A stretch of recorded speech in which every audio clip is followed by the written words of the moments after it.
Welcome, Kindred. Right now is the closed alpha of Vampire the Masquerade Bloodhunt. What is Bloodhunt, you might be wondering? Essentially, it's a battle royale game set in the world of Vampire the Masquerade. Obviously, that's based on the tabletop role-playing game, which has been hugely popular since the 90s. There was a bit of a hiatus, of course, in early 2000s until it was brought back with the 20th anniversary editions, now known as V4. And not long after that, we had, of course, the current iteration, which is the 5th edition. You might know the setting not from the tabletop game, but from the video game Vampire the Masquerade Bloodlines. That's all the same thing. It's all in the same world. Same thing with Werewolf that I usually play on the stream here, whether that's Heart of the Forest or Hurt Blood or any other variation on the theme. All of this is set in the same world called the World of Darkness.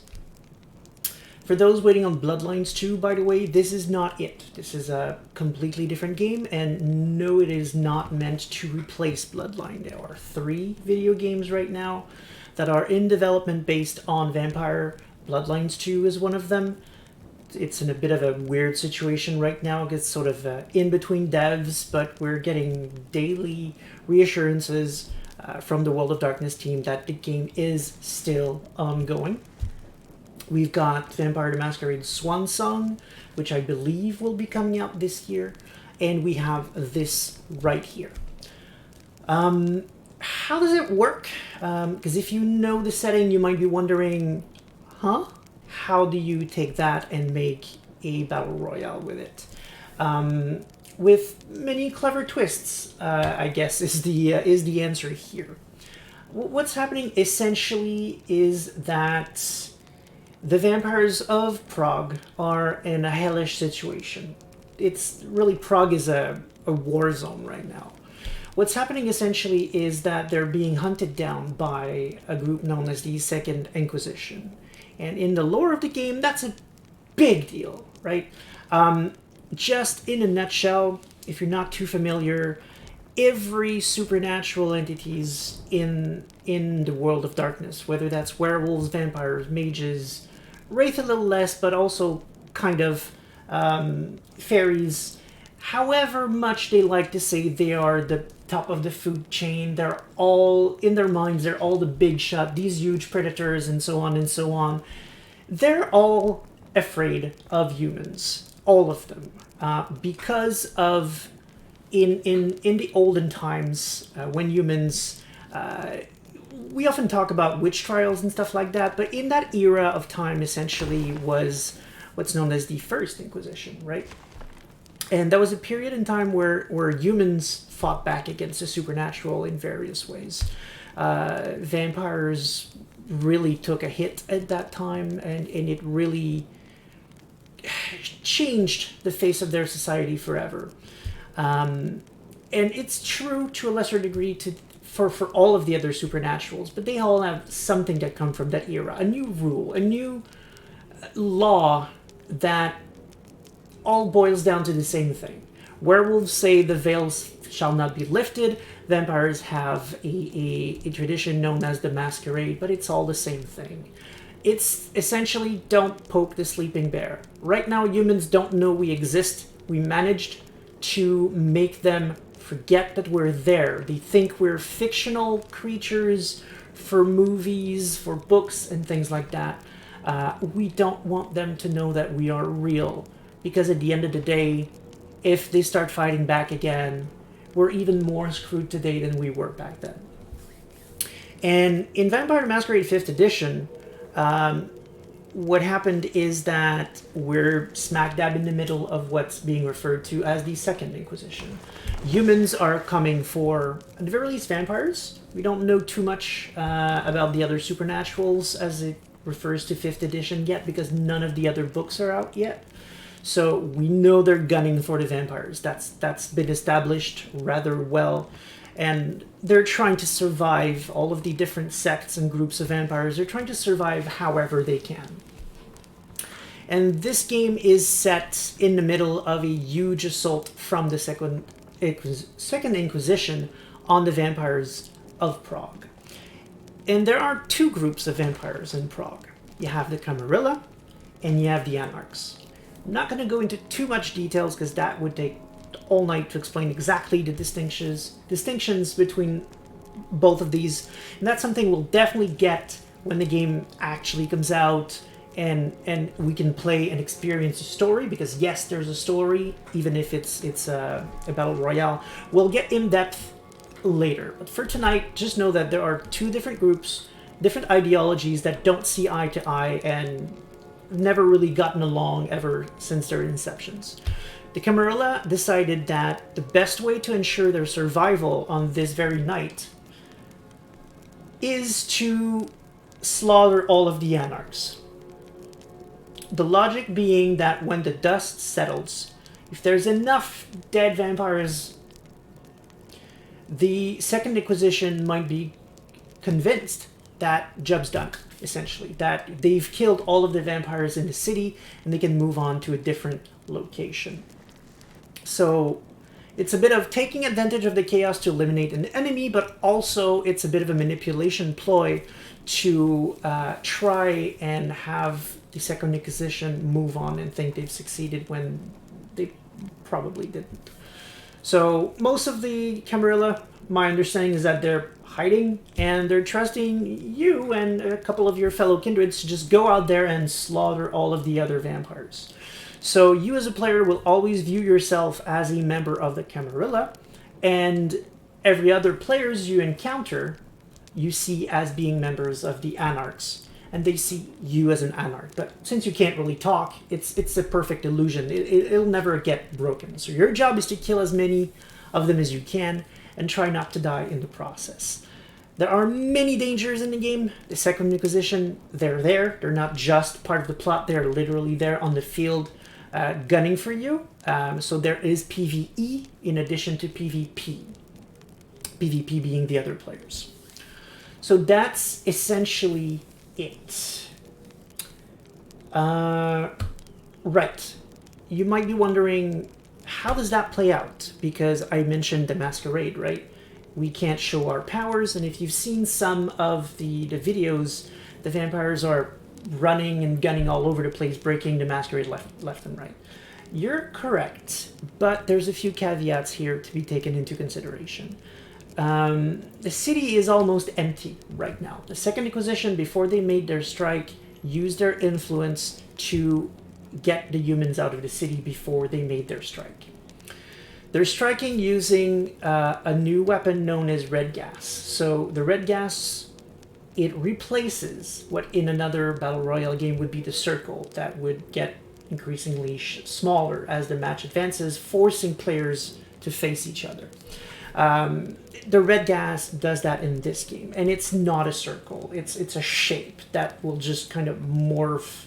I don't know exactly how yet because I haven't played the game yet, but I think it's semi-random. So you're never going to end up with the same fighting area, essentially. It's always the same map. It's always Prague, the whole city, but it's always going to be different sections that you can go into by the end of the match. So that's pretty cool, and it's not circular. There's been some... I've seen some matches today, and some of them were pretty cool. Like, there was this super narrow straight-line corridor at one point when I saw Outstar fight. It was pretty cool. Like, they were all corralled, essentially. All the vampires were corralled into the same corridor. It was pretty cool. It got intense real quick. So yeah, there are humans in the city. Humans are not affected by the red gas, of course. So you still need to be careful. You can fight more than you normally could have without fearing too much about breaking the Mascarade. But there are some humans and they can see you, and that does count as a Mascarade breach. Because at the end of the day, tomorrow's another day. Even if we win, we still don't want humans to know that we exist. The Inquisition knows, but humans in general don't. So, let's take a quick look at the game here. this is what it looks like. Right now I made one quick character, which was a Nosferatu, which is one of the 13 original clans of vampires. And Nosferatu is one of my favorites, so I'm very happy that they are in the game on release. There are 3 playable clans right now. There will be more as time goes on. So right now we've got Nosferatu, which as you can see are not very pretty. Bit of a, I guess, Dark Knight Joker vibe here with the effect on the mouths. Hey Nox, hi. So yeah, this is a character, but I can very easily switch around. That's super cool. So you don't have to stick to one build, essentially. You can change to whichever clan and archetype you want to play at pretty much on a whim in between matches. I presume that means you can just switch to whatever sounds cool to you at the moment without necessarily resetting the story every time you want to just try a different control scheme or different powers and everything. So I guess we could go into that quickly. There are 3 clans with 2 archetypes each. So you've got here the Bruja, which are the rabble, the rebels.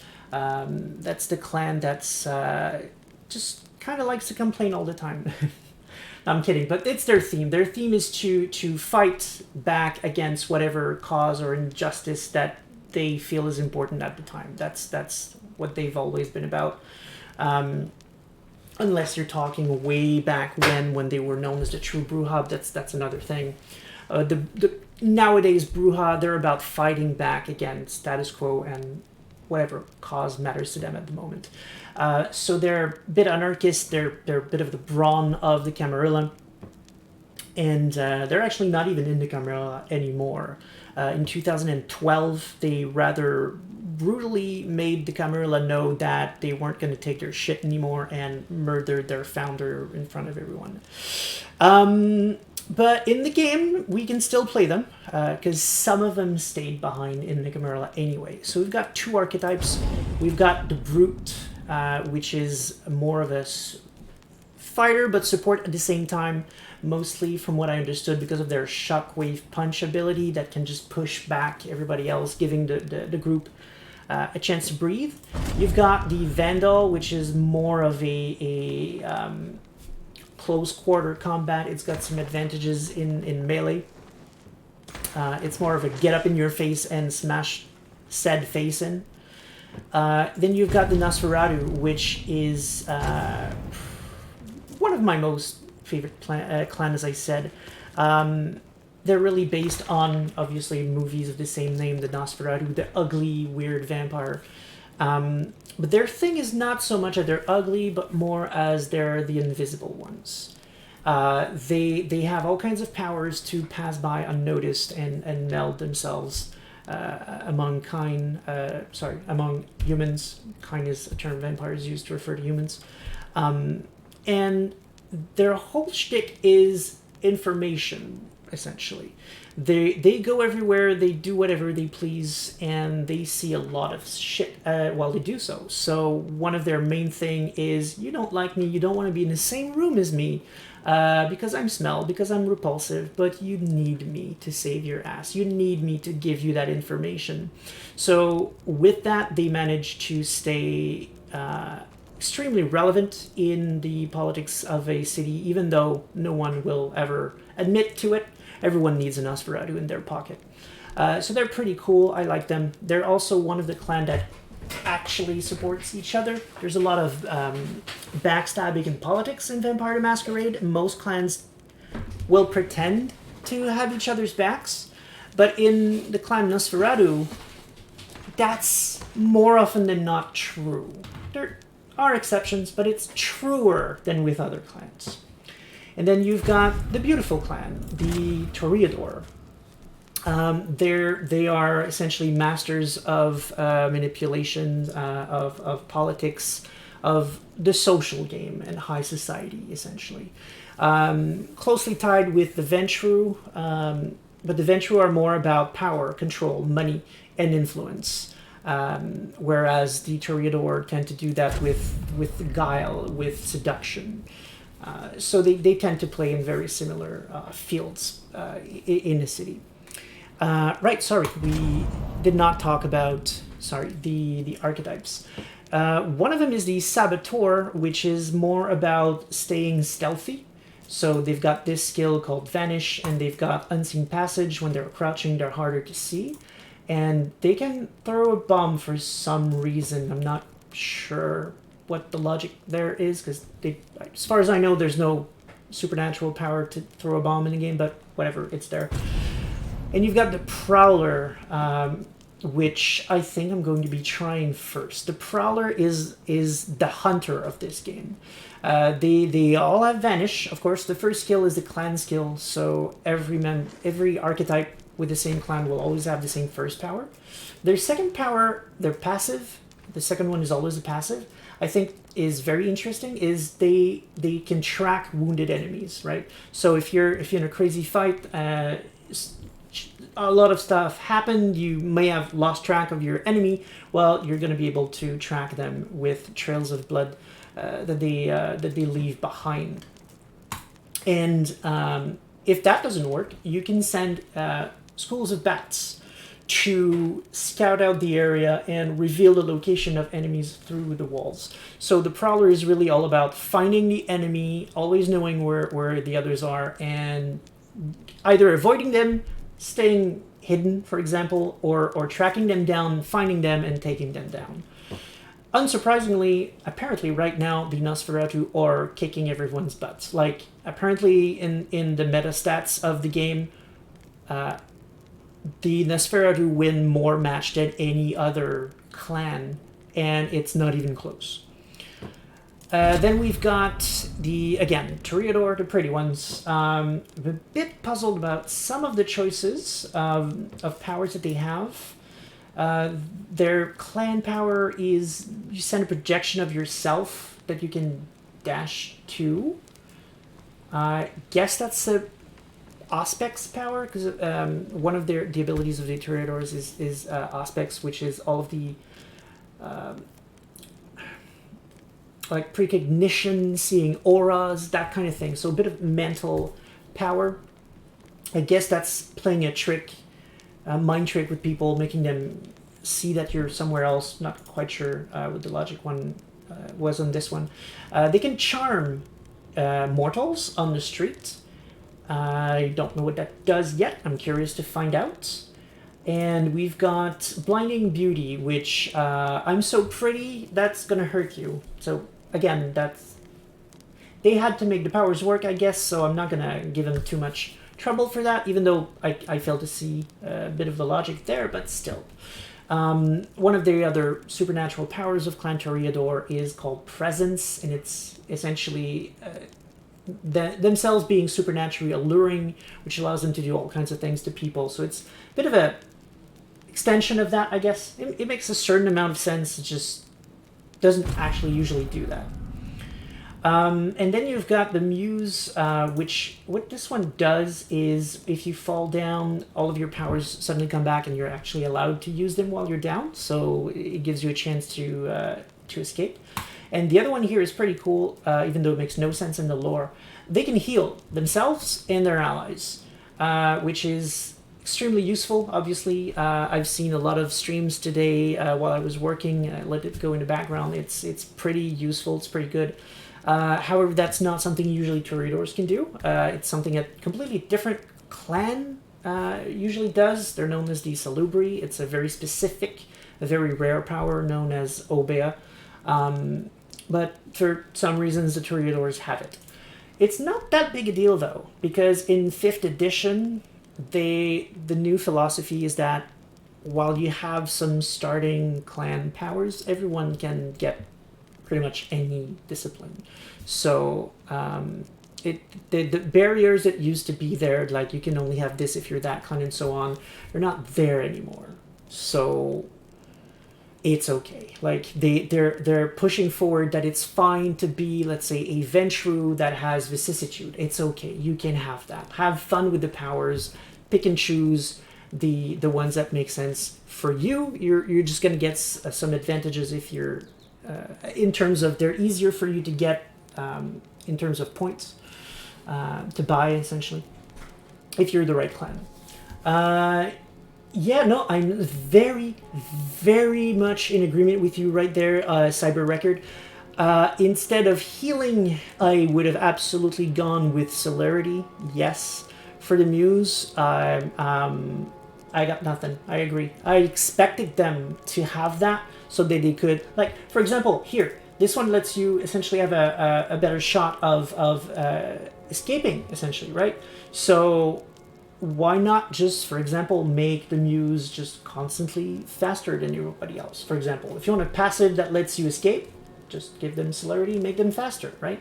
And maybe have an active skill that is just lets you zip from rooftop to rooftop or something like that. Maybe they tried and for some technical reason it didn't work. I don't know. But at least thematically, in terms of what the clan is about,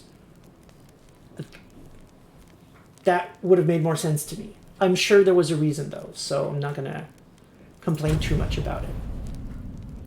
Okay, so that's pretty much it in terms of presentation of the clans and so on. I'm willing to try any one of them. I'm pretty sure I'm interested in maining the Prowler, but I'm also okay with trying other things just for the hell of it if people in the chat are curious. I will walk around, explain a couple more things before I start, so that's going to give you all a few minutes to let me know what you want me to try in terms of archetype. So we're gonna, try most of the clans, well, all of the clans for sure, most of the archetypes, maybe all of them even, but eventually I will, gravitate back to Prowler, because that's the one I'm interested in trying to main eventually. The other thing I wanted to talk about before I start is here, this. This is awesome, because they didn't have to do that. They chose to do that, and I'm really glad they did. This is an Elysium. In Vampire the Masquerade, a popular misconception is that vampires hold court in Elysiums. Well, they do, but they also don't. An Elysium can be anywhere, can be held by anyone, not necessarily the prince of the city. The point of the Elysium is that they're held by a vampire that has enough clout, power, and influence that they can ensure that the place will be safe. That no one's gonna backstab anyone, no one's gonna use, for example, supernatural powers or bring weapons and stuff like that. They have the clout to make that, if they say it, it's not just wind, it's true. You can always be safe in the Elysium. No one's going to attack you there. And for that same reason, usually one or more Elysiums in a city will be where the prince holds court.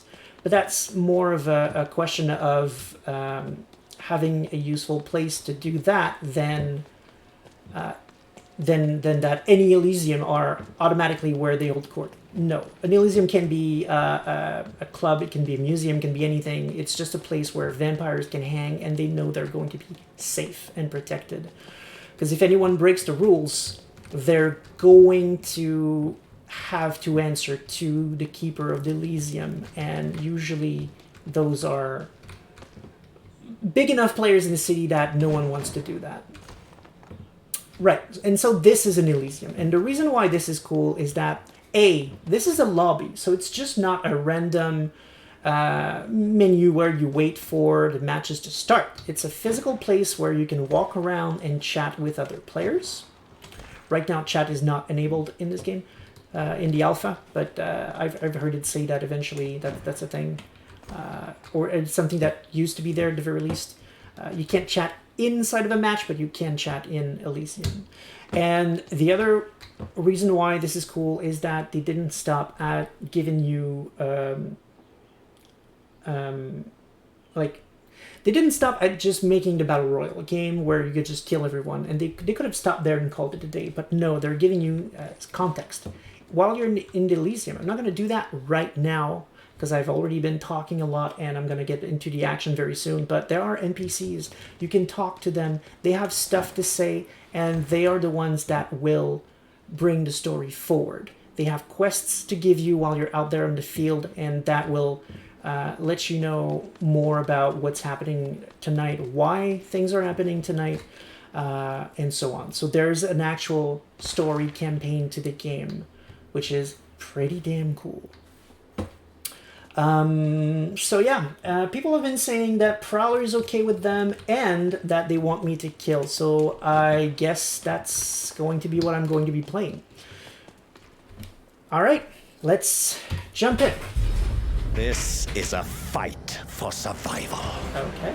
If you want to survive the night, you must arm yourself. Stay ahead of the deadly red gas closing in around you. Engage the entity at your own risk.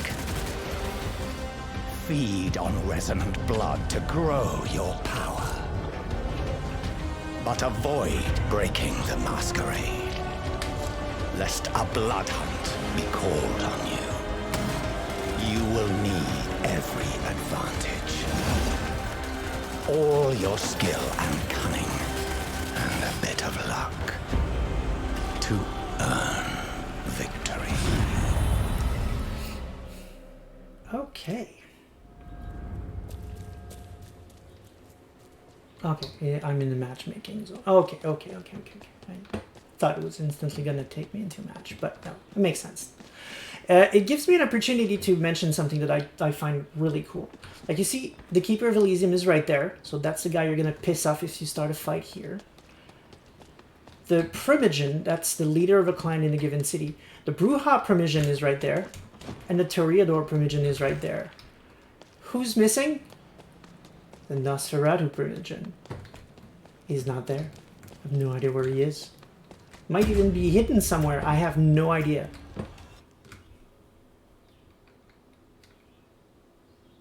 It's just super cool.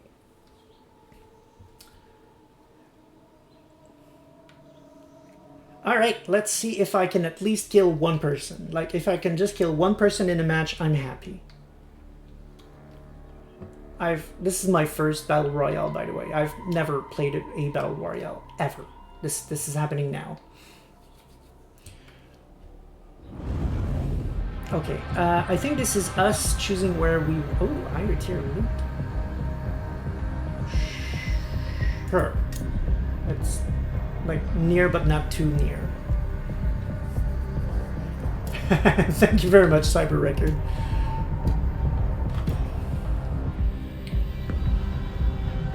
Right, by the way, if you're confused what the entity is, it's the name of the particular branch of the Second Inquisition. That is attacking the city right now. According to the devs, it's actually an offshoot of the Society of Leopold, if you remember what those guys are from the old revised lore. I'm gonna know more about them actually. Oh, I can start with that. Nice. We're gonna know more about them actually.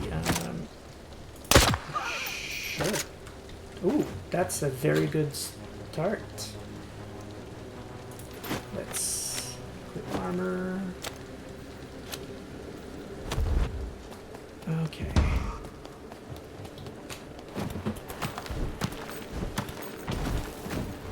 Okay. Let me just have fun using... Oh shit, that is not long.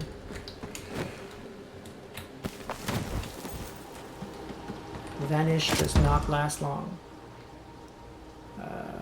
Sure. Sure, the crossbows. Why not? Okay, so what do we have here? I think that means mortals, the one over there. The... Okay. Oh, no, chest. We have a chest here. Okay, let's try that.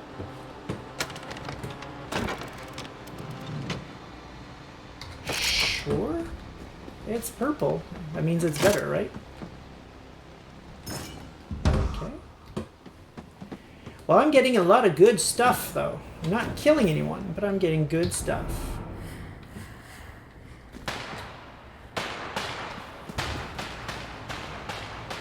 Wow.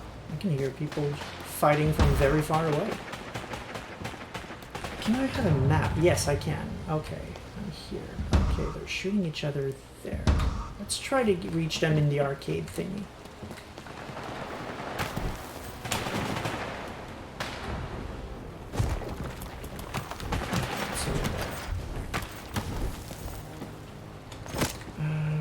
Wait, yeah, I want the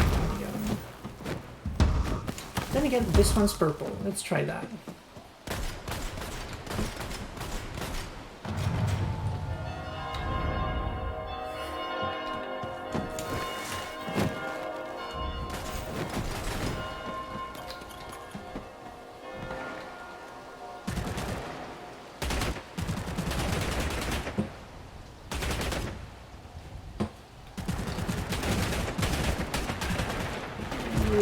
I could just remap some of these buttons, but it's not in the possibility in the alpha, unfortunately.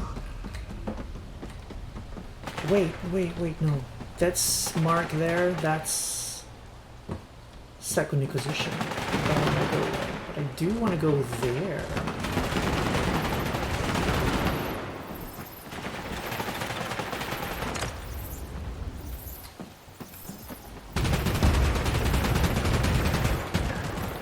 This to see folks better. Oh wow, that got quick.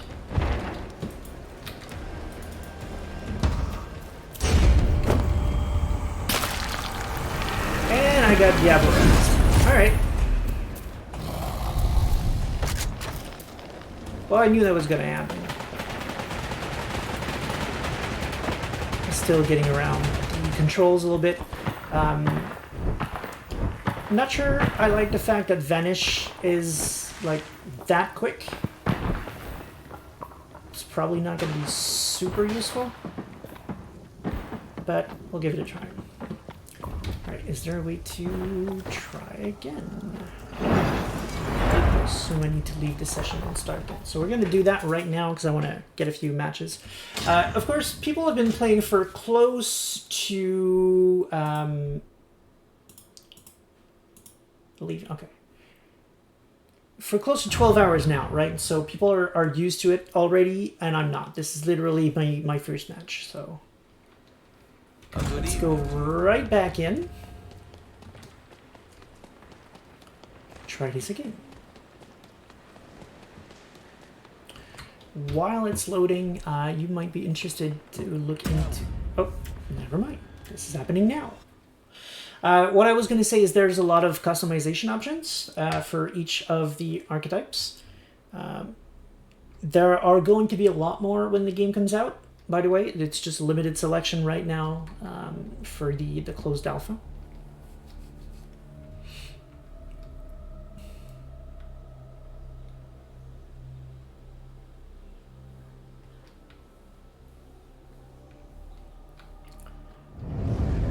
Okay. So, okay, and the places they shift. Okay. Let's try the terrace this time. Why not? Yes, of course, absolutely. I again, expect this to feel like a Groundhog Day episode. I'm gonna constantly die and start over. That's how it's gonna be. Oh, they tell you the location of the other players, I think. Interesting. There were several red dots.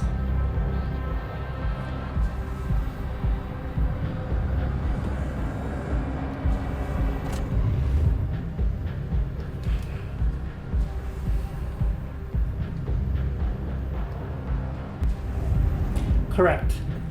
And that seems to be very true here as well.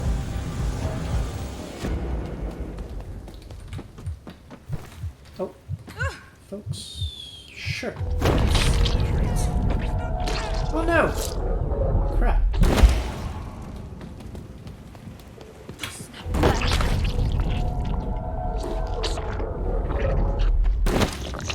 Problem solved. Fix the Mascarade. No, I did not. There are mortals all over the goddamn place. Blood syringe, sure. Bubbler, I don't know what that is, but I have it.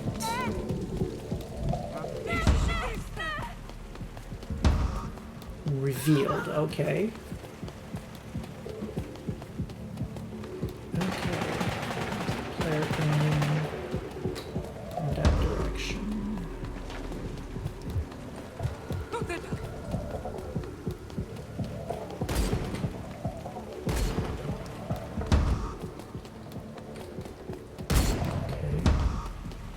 Let's try to hit that guy.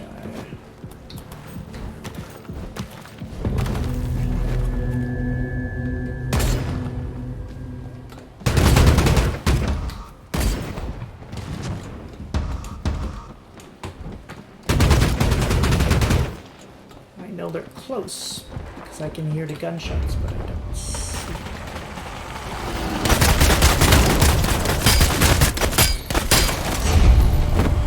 So one down and one diablerie. I saw a sniper rifle. I like sniper rifle.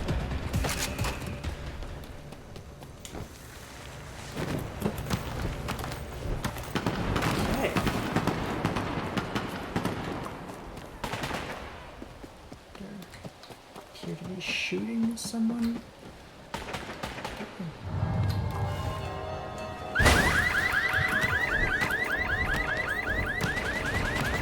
Thank you. I was actually pretty happy with this. And they're gone. Can I vanish? If I don't move? No. It's not a question of movement, it's just... Oh. Saw some red. I think that means someone has been revealed in that general direction. Oh, in the map, you see where the degrees are. It shows you where people have been revealed, I think.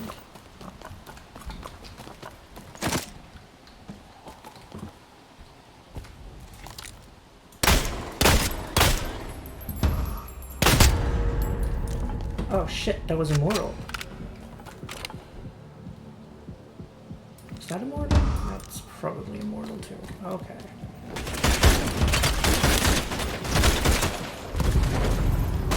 Oh, when you're fleeing, Vanish works really well though.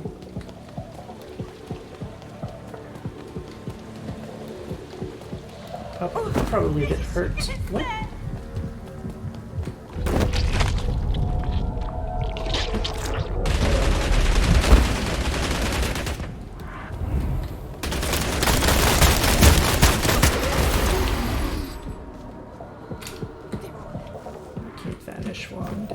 Very, very sad. Someone gonna show up? Yes!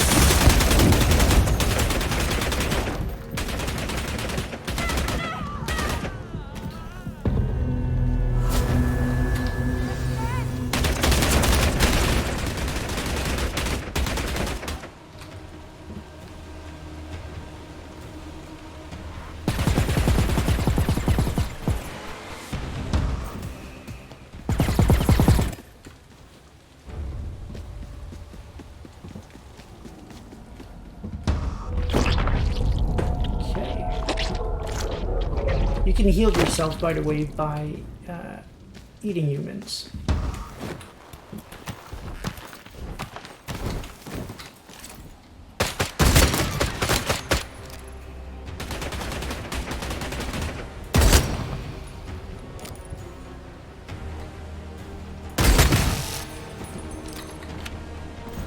Is it? I go down, I think.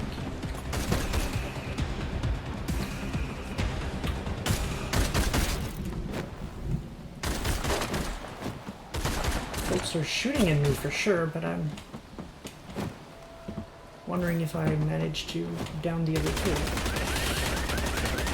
two. No matter. I've got only one bullet left. I don't want to go back towards the red light, not the red light, the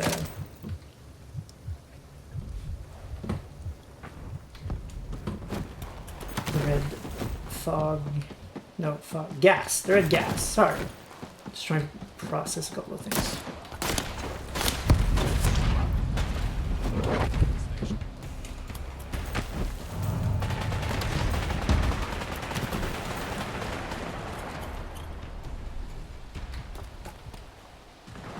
There's no one that dares shoot me.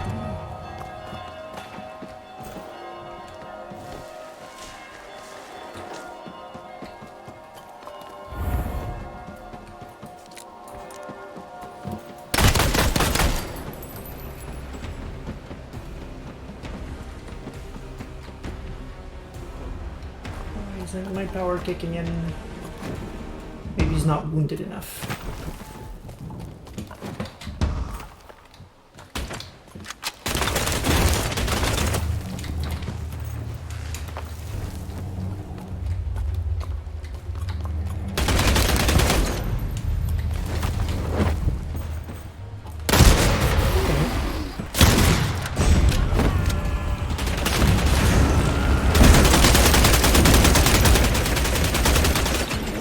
Boy, that is a lot of people.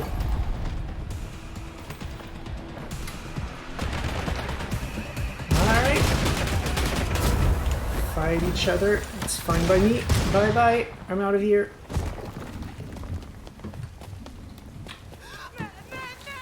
Can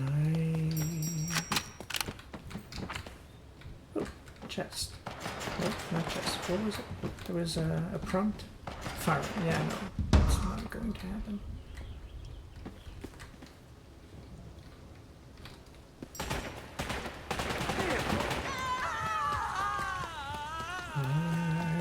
I want to find someone.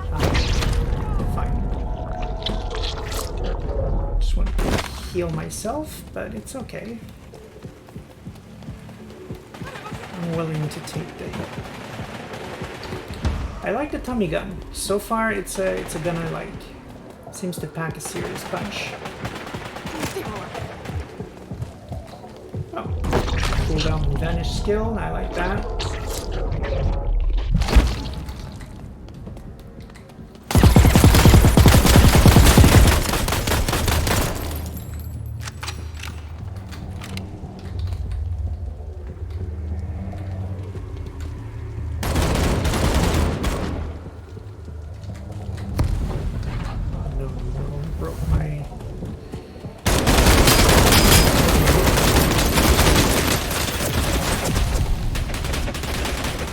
I wanted to try and get behind him, but I did not expect actually the mortal to stop my my drift essentially.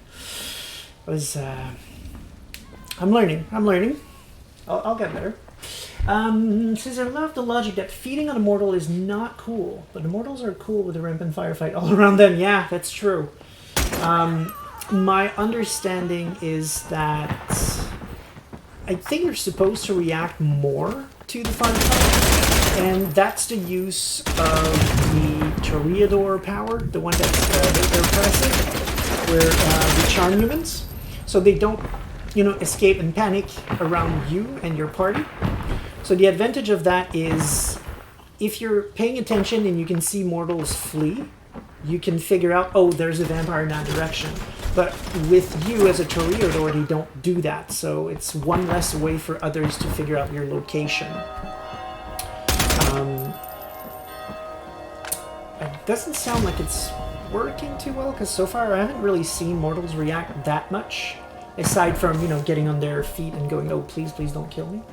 We'll see. Yes, I could have absolutely gone upwards as well. I'm not quite ready to test the limits of my vanish yet, so I wanted to try as much of a straight line as I could.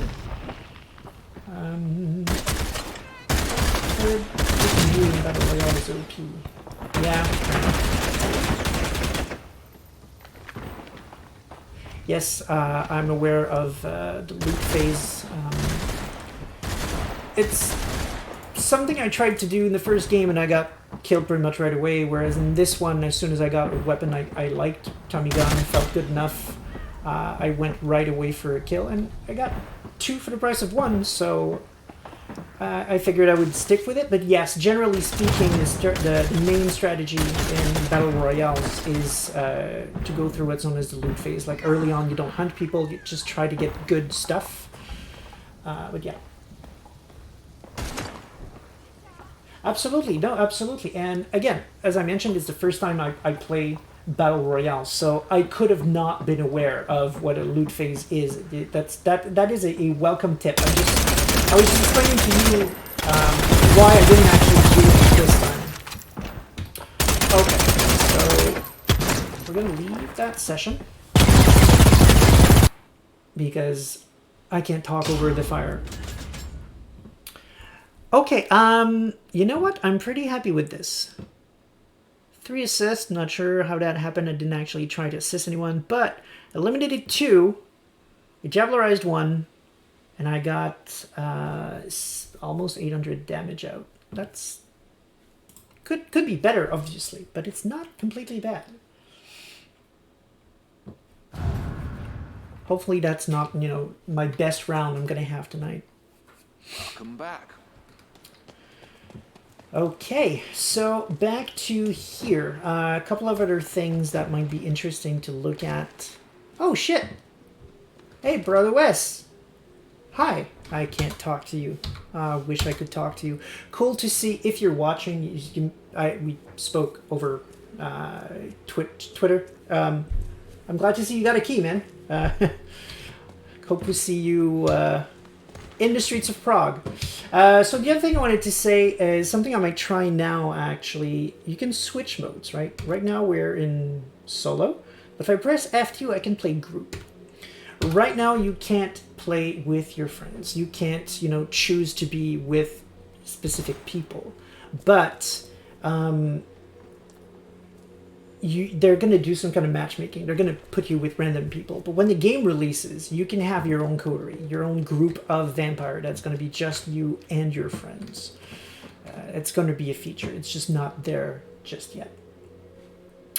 So, yeah, now that I've seen what Vanish can do, I freaking love it. My problem is that I stayed in place because I was thinking like a Nosferatu, right? Nosferatu, they hide. They attack, you know, when you don't expect it. The idea is to, you know, sneak in on you. But Vanish is more about, well, sneak in, yes, but at the speed of light from what I saw. So that's something I'm going to have to try to use a little bit more offensively instead of defensively. It sounds pretty cool. Friend invites. I thought that wasn't in.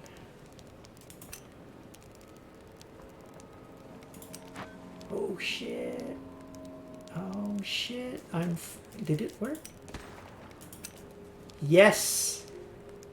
Oh, that is nice. We can't chat, but that is super cool. If you're watching, Wes, yes, I very gladly accept your invitation, and I'm glad you found how to do that. I hope that means we can play together when the game is out, the real game, because right now I don't see... I can just remove you. We can't group together, and that's super sad, but... Okay, let me try this. I'm gonna try to start a group match, and it would be so cool if we ended up together, because I think you were also a Nosferatu. I wasn't paying too much attention to that, but it would be really cool to have an all Nosferatu team terrorizing the streets. I would love that. Also, by the way, while this is loading, I actually got a second key in my emails this morning. I'm not quite sure how that happened, but I have a second key. So first come, first served. If you're watching this, you can use this key. It is yours.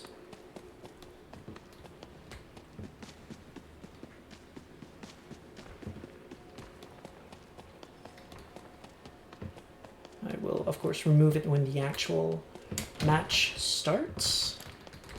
Let's try to find a Nosferatu primogen. Let's find any nook and crannies that they don't want you to go into.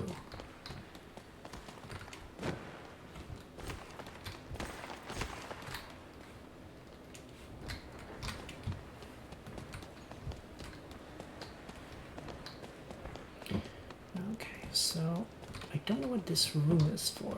And that's in itself interesting, since we're looking for a guy. An invisible guy. I'm sure they're planning to put more primogens eventually in these alcoves, probably. For now, they're mostly used as lore stuff. Like here, if we go in the journal, by the way, we can look at all the characters that are in the games, all the collectibles that we got. Oh, conventions in red. I got something to read. Nice. I'll do that eventually off screen. Conversations you can get with NPCs you can watch here again. You can look at all kinds of items, locations, and you know, bits of lore. If you don't know Vampire the Masquerade, you can, you know, click and get to know the basics. So yeah, mostly right now they're used to unlock stuff in here, looks like. More than welcome. I hope you enjoy the game. Okay, I'm gonna remove that now because we're going in.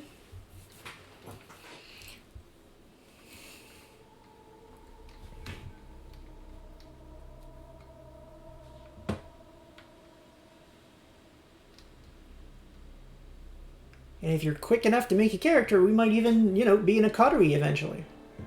Never mind the fact that there are thousands of people right now playing, so our odds are super low, but hey, I mean, we met Brother Wes, so come on. For those who don't know, Brother Wes is a content creator like myself, super cool guy who hangs around, of course, in the family. He's involved with Carrion Comfort Studios. They create a lot of actual plays and stuff like that. Some really good ones, pretty cool stuff there. He's also pretty active in the Gehenna gaming community, if you're interested.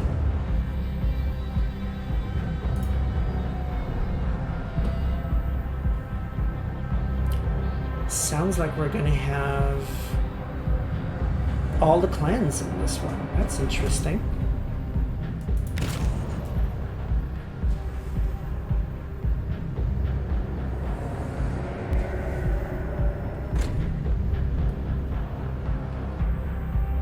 Okay, they're showing me what the others picked. Okay. I want to do me.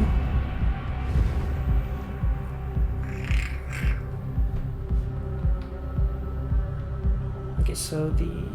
Okay, interesting. They have the same jackets and stuff. Okay, so one of my friends is there. Where's the other one? There. Okay.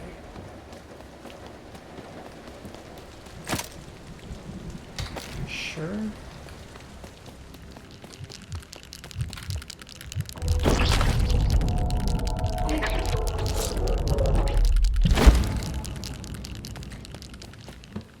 Try to stick with at least one of my allies.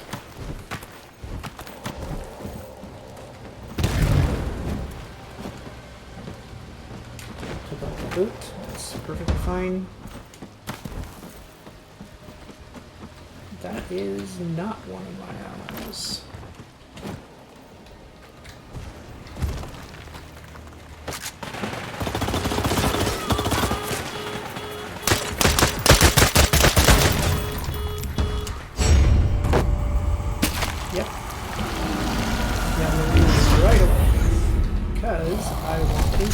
Rifle.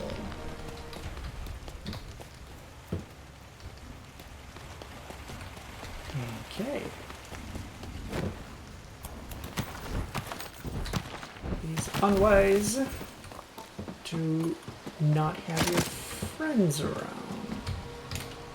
So I'm gonna catch up with them right away.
bullets, that's wrong.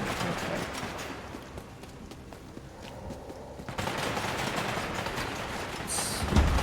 I guess.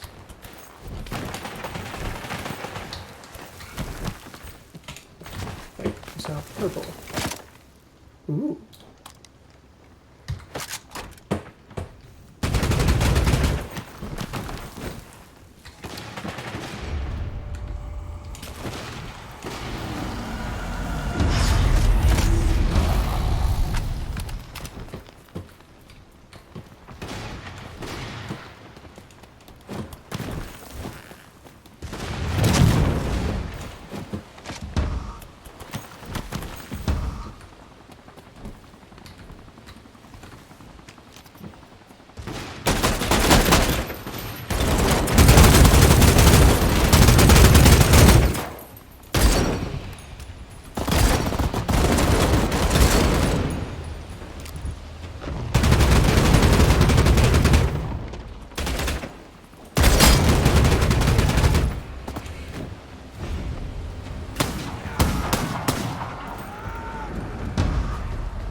He jabberized my kill, which is fine.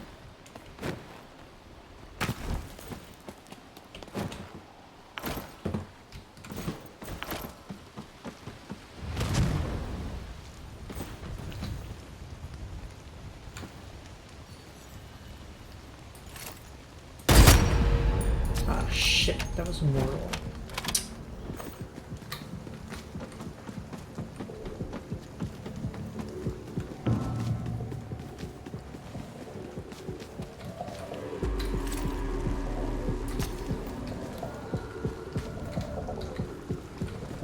Do like the sniper.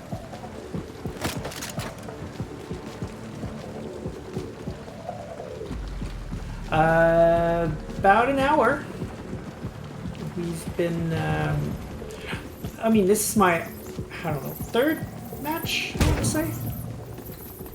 I played a lot. I talked a lot, as I usually do, about the game, and because we learned a little more about the context in the past couple of days, I thought it would be a good idea to cover that.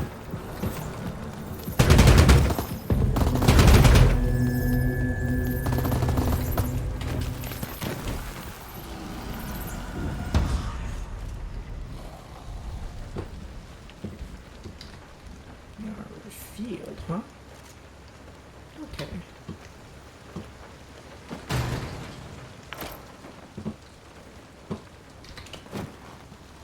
By the way, I'm absolutely using my teammates as bait. As a sniper, I let them find trouble, or rather I let trouble find them, and then I snipe the enemies.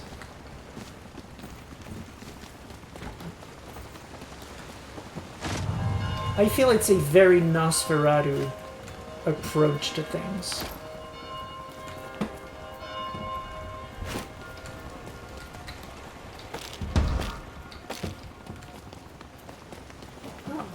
G for quick. Okay, I like that.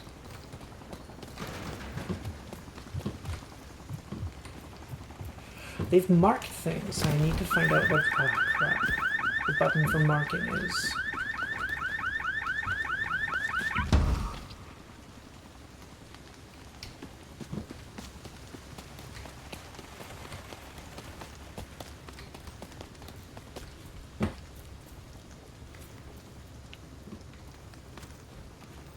Okay, guess we're going over there.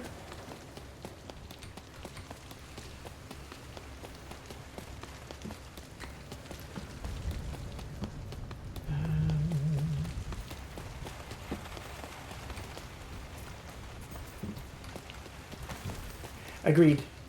If I had an all-NAS team, I probably would not be doing this. Not completely full, so let's do this.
think that's second position folk worth getting up.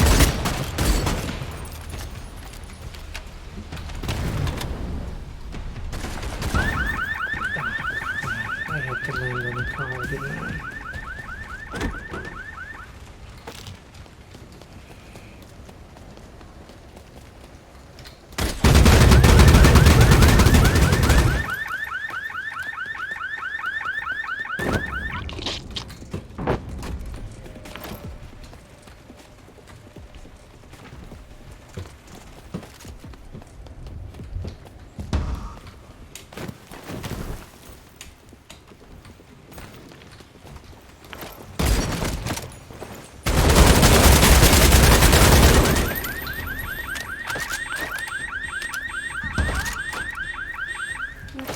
I like my current guns. I'm okay.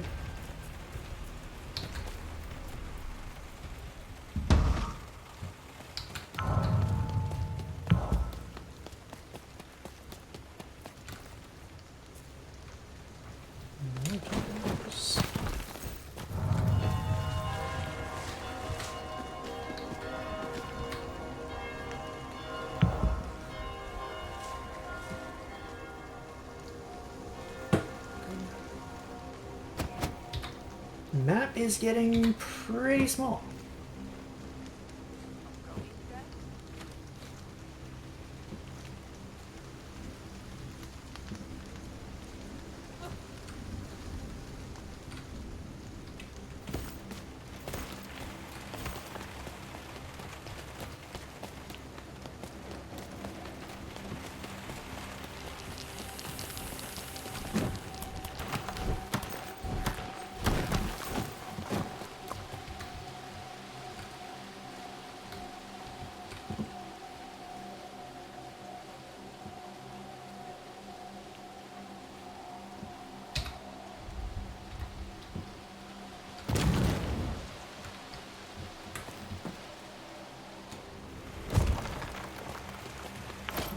Overestimating our capacity to follow him. Brew are all about speed, essentially.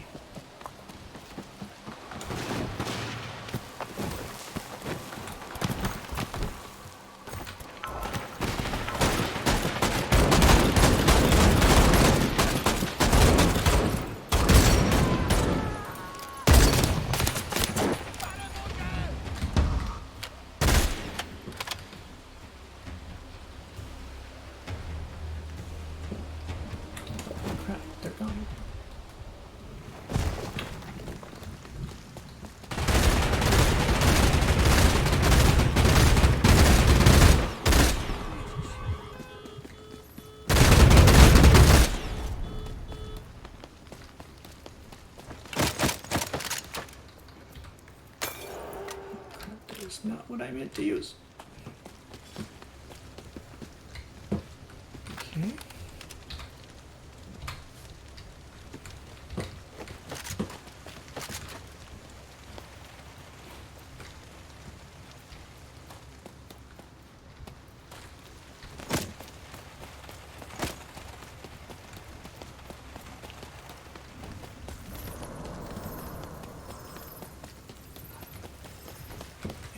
What?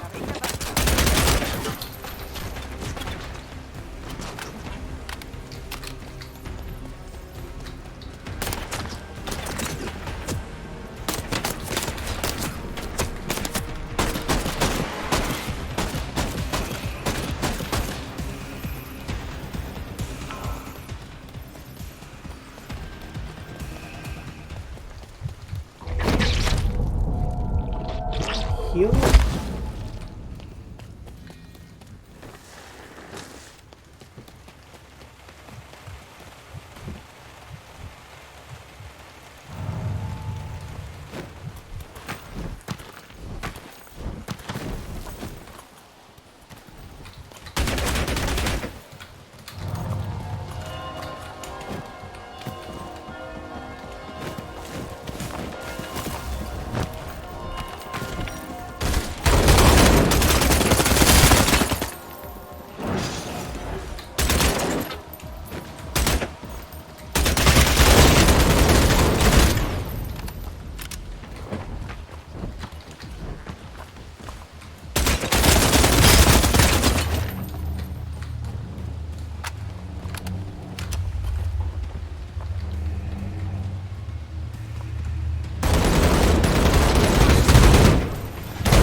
fooling around.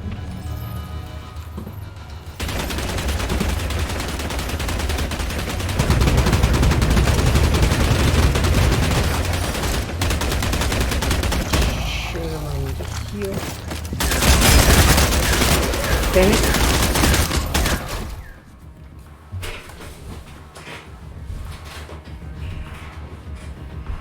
Almost there. I think that was the last guy, actually. Damn it. Wow. Okay. I preferred group play, I have to admit. That was a lot of fun. Whew. Okay, let me catch up with the chat. Exactly. So what I heard is that it's a pretty good battle royale made 2 years too late, but not super great as what they want from Van Game by most of my good friends. I've seen a couple of people who do battle royales a lot, and they find it pretty enjoyable. I find it very enjoyable as well. Sure, it's got some odd adaptations here and there, like the Toreadors who can heal, but I'm okay with it, generally speaking. I don't particularly mind. I don't usually like competitive games, and I actually find myself having a good time right now. So, and I expected that I would be really bad, but turns out I'm not, actually. So that was a nice surprise. I'm definitely maining the Nosferatu for sure, though. That's not even a question at this point. I feel, though, that my passive doesn't proc very often. I haven't really seen the trails left behind by wounded enemies very often, so it's useful, but not that much. And I don't even remember what the other power is. What's my other power?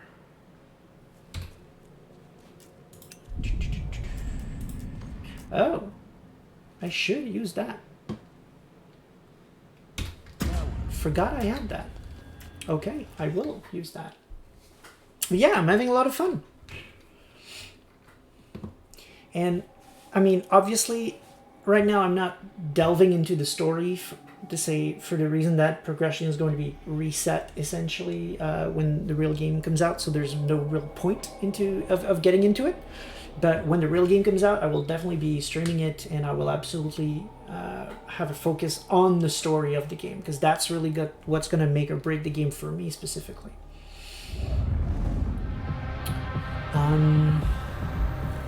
Okay. I like the construction site. I do like, however, that the places with high tier loots keep changing.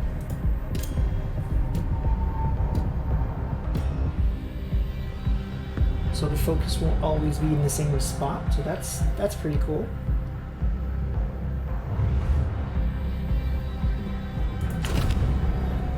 It is not a question. I am a prowler. Sounds like we might have 2 prowlers in this one. That should be pretty interesting. Crap. Okay, well the mules are the ones that heal, so that could be useful.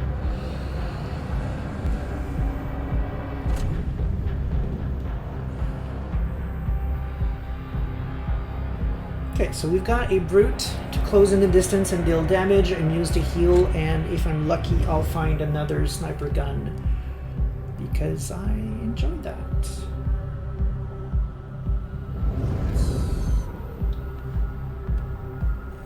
What?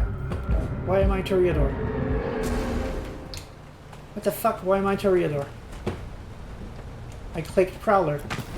Damn it. Okay, I'm the healer then.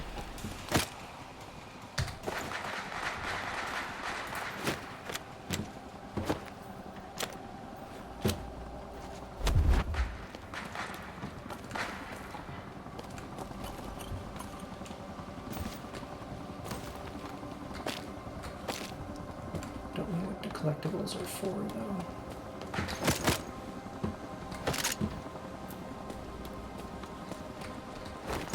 Spare armor, that's useful.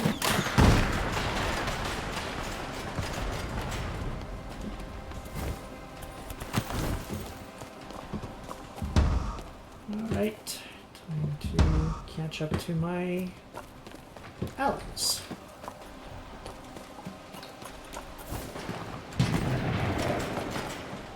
Base is being attacked. No, they're being revealed. Okay, that's different. Being attacked. Some folks.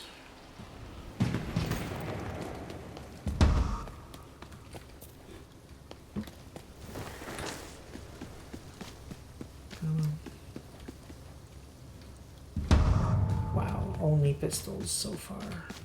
Do you have anything I can use? No. You're already dead, okay.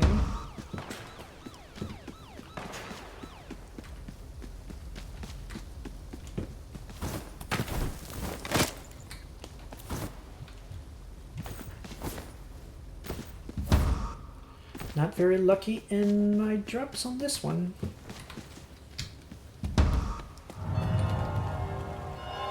Ooh. Okay. Now we're getting somewhere.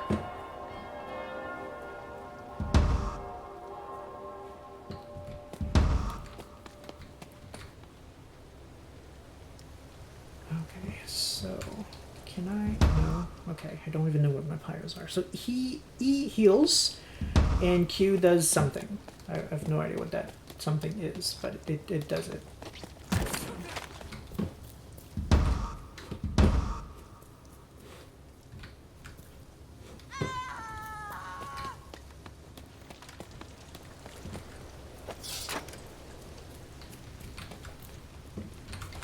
Sure, I have no wieldly weapon. Might as well take one.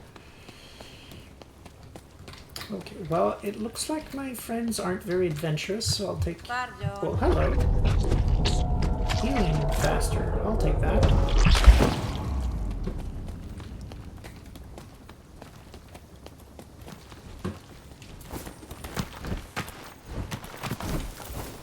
Valerian is a fortitude aspects amalgam. Are you kidding me? Wow, okay. So, I guess I have no point then. That is a purple gun.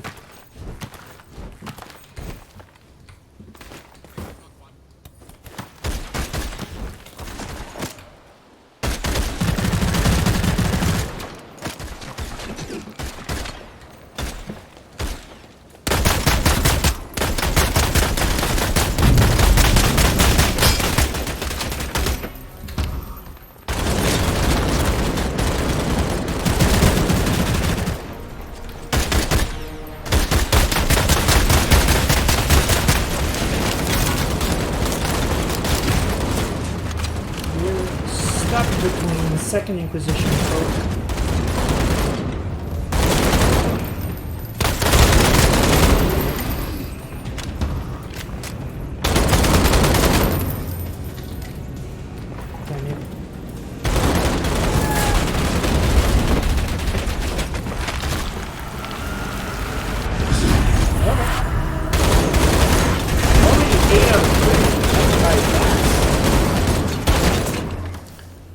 I mean, it's valid. It's just Valorant is a discipline in and of itself, so it's a bit weird that now it's. But I mean, they're doing it a lot now. They're combining and breaking down all the disciplines in many different ways now. So it's perfectly fine, actually.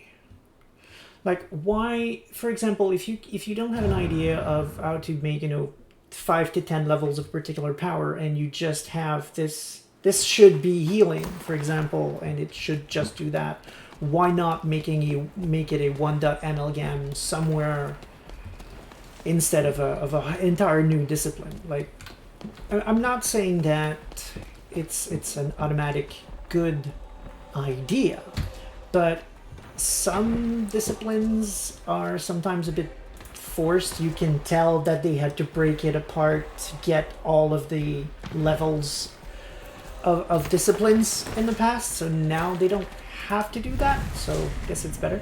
Okay, so what the heck was my... Oh, the projection thing. Right. Okay, I'm a prowler, okay? I'm a prowler. Let me prowl, for God's sakes. What was that all about?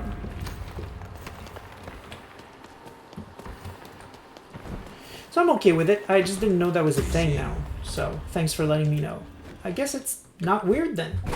Not weird at all. Tories can absolutely do that.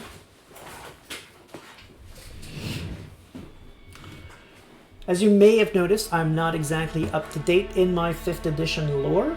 So, thank you very much to Terraria for compensating for that.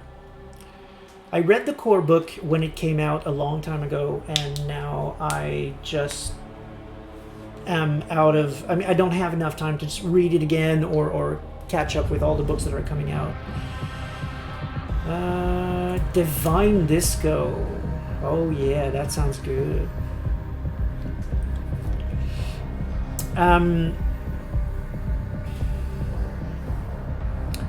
Yeah, I want to do that though eventually. Catch up with the V5 lore before W5 comes out. Just not there yet. Prowler. Let me prowl. I'm a prowler. I will click that thing until the game breaks.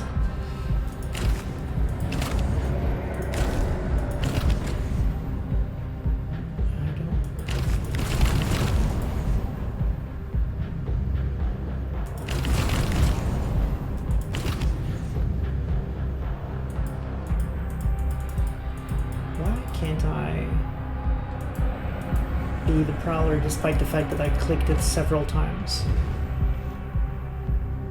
That is so weird.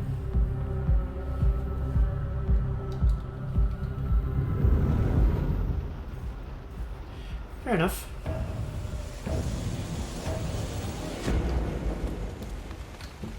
If I'm being honest, I feel the same. Salubri are, to me, more appropriate as NPCs, and same for most bloodlines, to be honest. I'm not a huge fan of the bloodlines.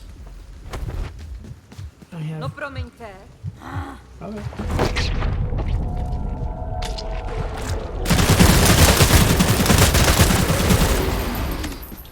As soon as I saw him coming, I knew what was going to happen. There was no way I could turn in time.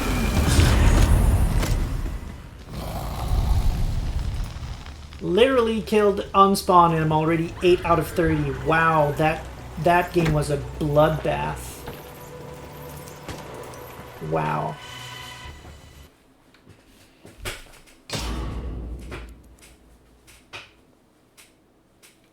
Last pick? Oh, you kidding me? Like, the order there is the order of... Oh man, so I have to wait until like the first one takes his pick and then the second one and then it's my turn. Well, that sucks. But okay, I get it then.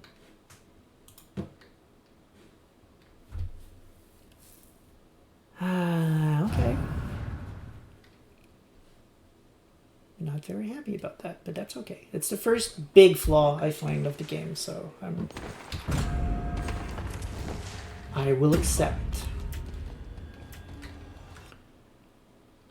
So is it random? At least I hope it's random. Or like they're gonna switch. No, not random. Random would be bad. But if you get, you know, one of each in turn, that would be okay.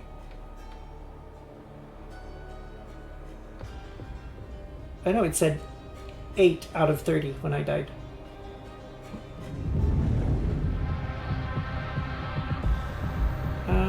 Construction site is cool. I like the construction site.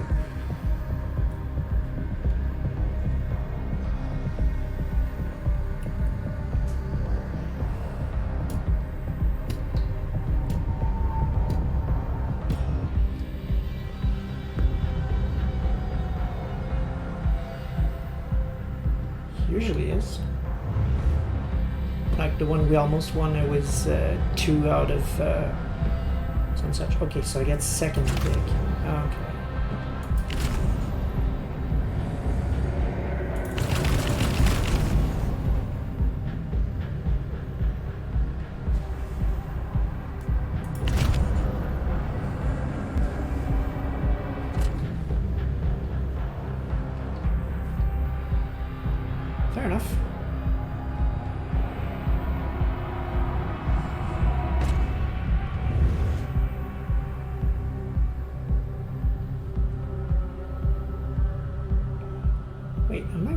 2 Toreador? Because it looks like we have a Muse and a Siren there.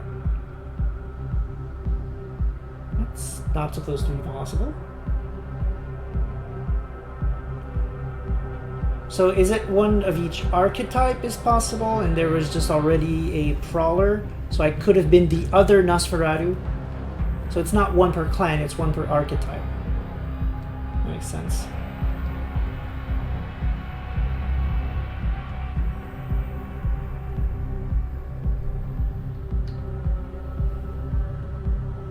Yeah. Okay. Fine. So at least I have a good odds of it at least being a Nosferatu of some sort.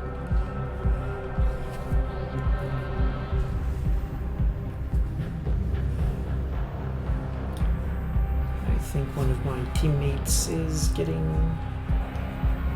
Oh, might not be... Okay. Might not be one of my teammates, but it could be one of the bunch of players that are taking their time selecting. Okay, that's fine.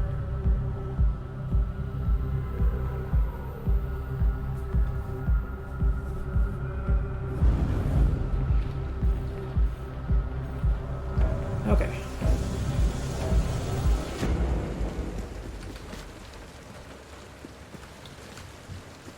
Okay. Let's try this. Now what I need to do...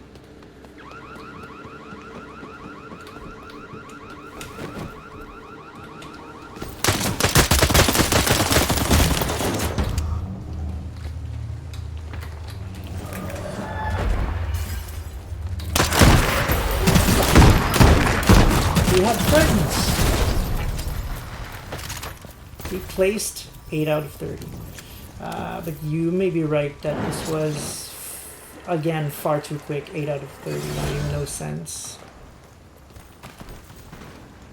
There are 40 players left. We can see that up there.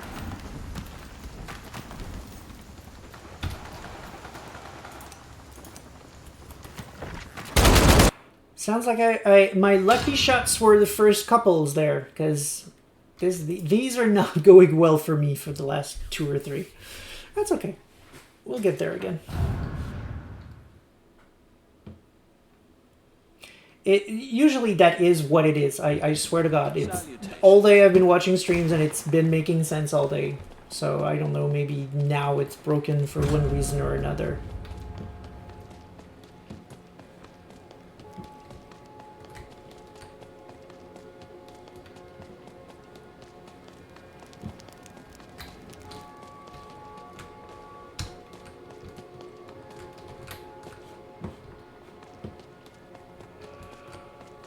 Right, we were looking for the Nosferatu Primogen. I don't think he's there, though. Because he's not even in the menu. Like, if we go here in the journal, characters, allies, that's Elysium Keeper. That is the Bruja Primogen, and the other one was the Toreador Primogen.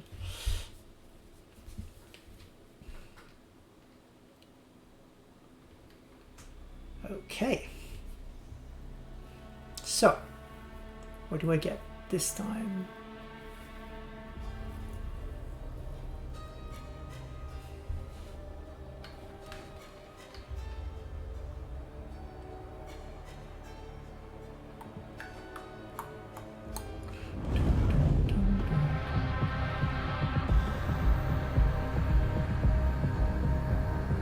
I really do like the construction site.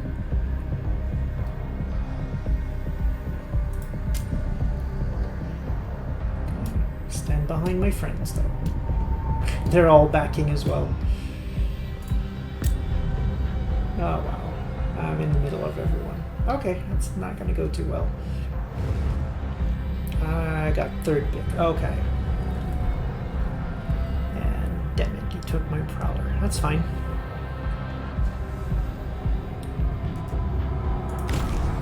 Guess I'll be Saboteur.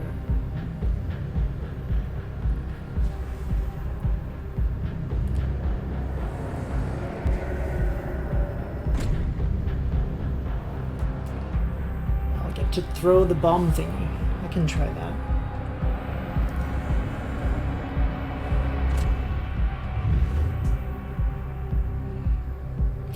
That's sad though. It means we can't do the all Nosferatu team I was dreaming of. Very, very sad.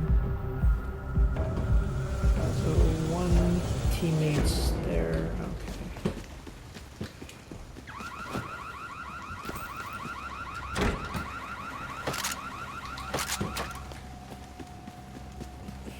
Okay. Not great, but at least I have a gun. Catch up with my teammates. Safety numbers and all that.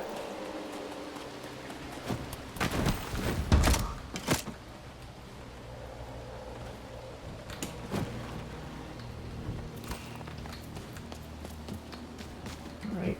And now I'm gonna open that up. Okay. Oh. Okay.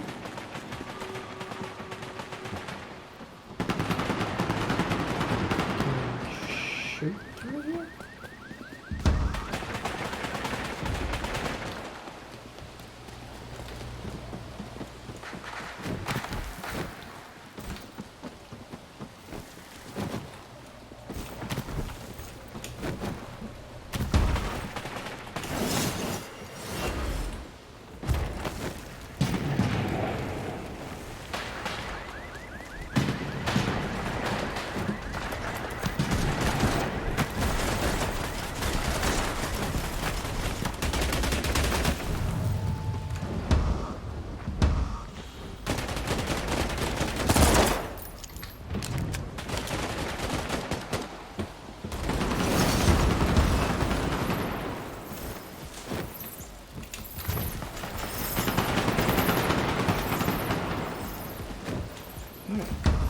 Got some healing.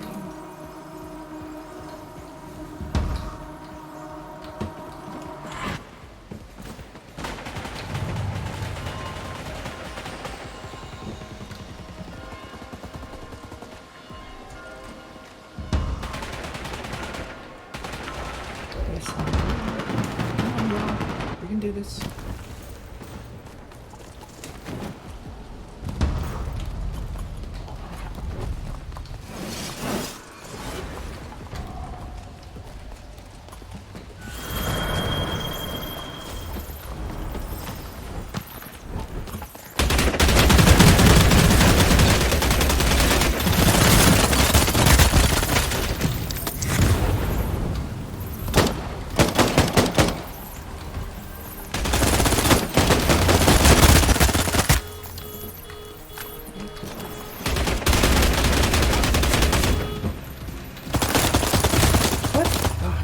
Don't even have a single bullet. Damn it! Damn it! Damn it!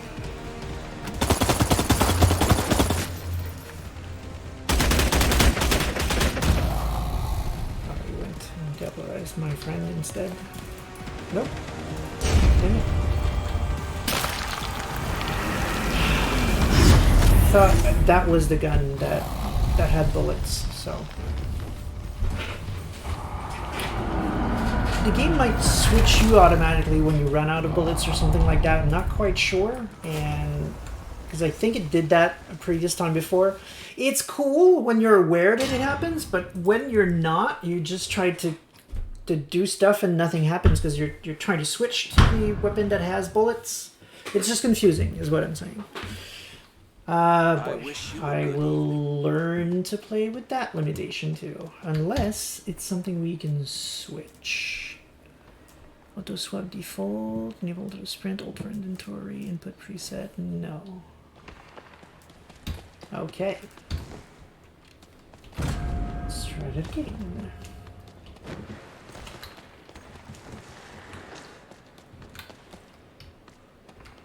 Game! Yeah, the game is over.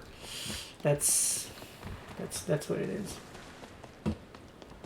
Oh, wait. No, sorry. You're referring to what you said before. I think playing a game, what clan do you think would best fill the holes in the current archetype?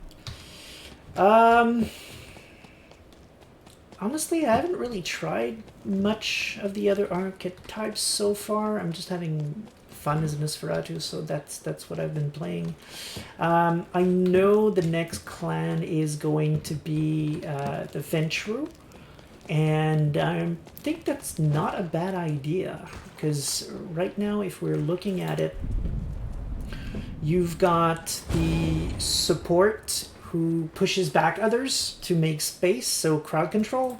You've got the melee character. You've got the invisible guy, essentially, that can shoot a bomb, word bomb. You need to remember there's superpowers in this game. You've got the prowler, which is more of a hunter guy, like get in your face and eat it. You've got the siren, which is more area of effect damage and not leave a trace behind. And you've got the muse, which is essentially healing and like surviving a little bit more. The Ventru, I feel, could bring fortitude in the game. We don't have many options to soak right now at all. You got armor. If you find it, you're super lucky and you have a huge advantage over everybody else as soon as you get one. But it would be, I think it would be an interesting direction to bring the game in. To bring fortitude, and it's something they can build on as well eventually when they bring the gangrel as well. You could do a lot of cool stuff with dominate as well, mind control. Potentially things like blending in, like controlling humans in a certain way that's positive to you in terms of social camouflage, in a way close to what the Toreador does as a passive, but maybe have that as an active skill, something that you can do, for example, to walk unmolested among the SI people, for example, or something like that. Let's try this.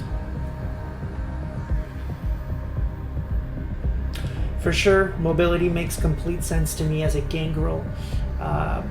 The one of the two archetypes of the Bruja already is that a bit, though. It's closing in the distance. It's got one of the skill that is really quick traversal, like for some reason no, it's not the punch, it's the big jump one. Yeah. Oh, first pick, Prowler, baby.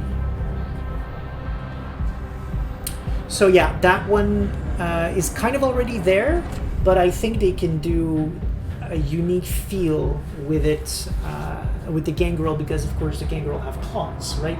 So that's something that could be interesting. Like maybe the gangrel don't need to spend that much time in the loot phase trying to find something good, because they've already got something not overwhelming, but kind of decent. They can fend for themselves in a close quarter combat straight off the bat, without needing a gun, for example, because they could have fortitude as well. We'll see how it actually plays out, but I think those would be interesting additions. After that, I would love to see what they would do with the Tremere. We have enough range in the game so far. Tongue gun, yay. We have enough range in the game, ranged weapons, obviously, because it's all about the guns, really, so far.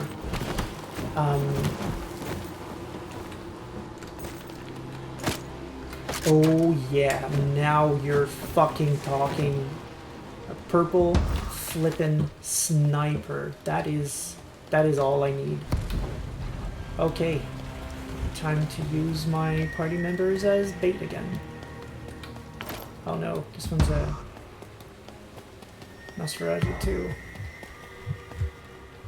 Okay, sure. Why not?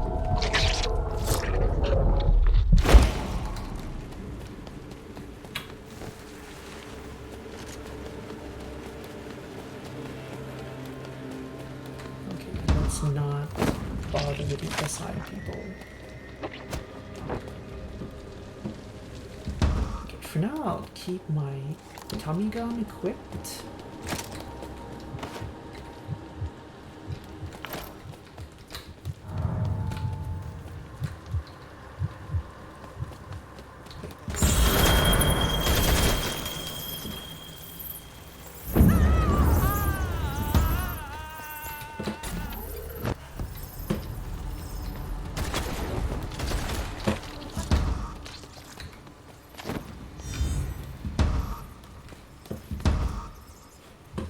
Okay, so that's what it is. Why? People, let's move away. We don't want to take on the SL guys. We want to kill folks, like actual vampires.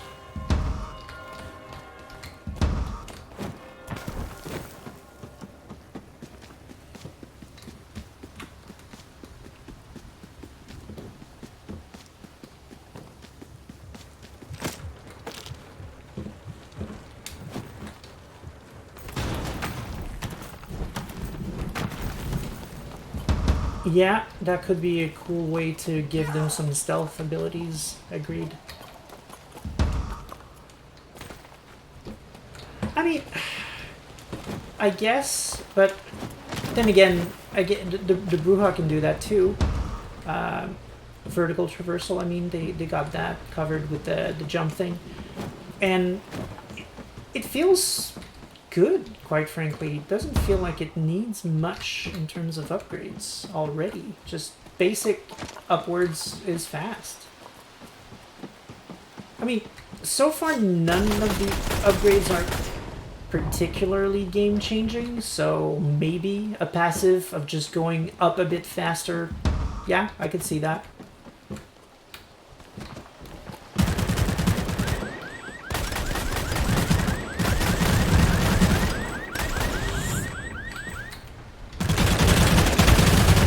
So not what I want to do.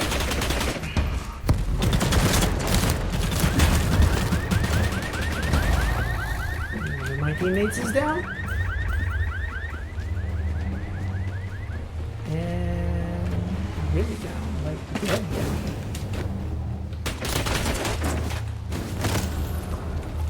Is Vanish coming back? 4 seconds is a long time when a whole bunch of people are going after you.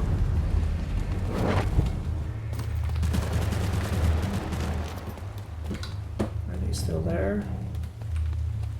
I may have lost them. Try to regroup.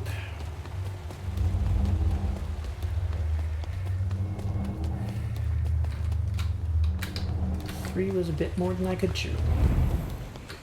Okay, let's drink a blood bag, take a breather, get back on the roofs, because I got a sniper gun, baby. Let me snap. Let me frickin' snipe.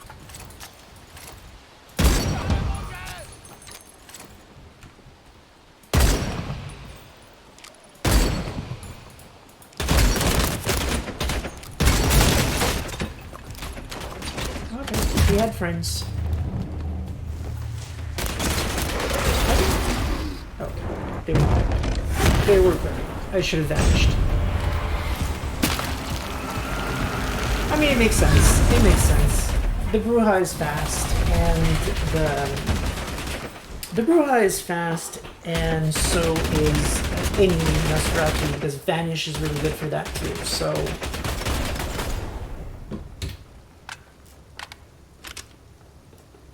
yeah, I need to not assume that I can just run away. I really need to use Vanish to get out of a bind.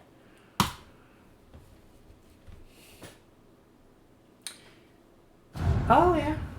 Bat flight could be cool, but again, maybe not in terms of... Well, it could be used going up, but I could see it as a more efficient way of going from one faraway rooftop to another.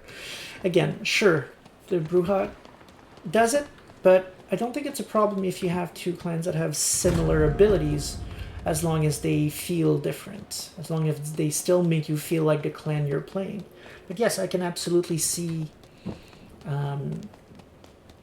turning into a bunch of bats, and or even an owl, right? Because they're already using the bats with the Nosferatu here, so... Okay, what does the other one do again? It's got Unseen Passage. You know what? I'm gonna try Saboteur instead. Because the bat thing is not that good. It's a very small area. Not big fan of it in terms of finding where the other ones are. I like the fact that as a sniper, because I like sniping, I can crouch and be harder to see.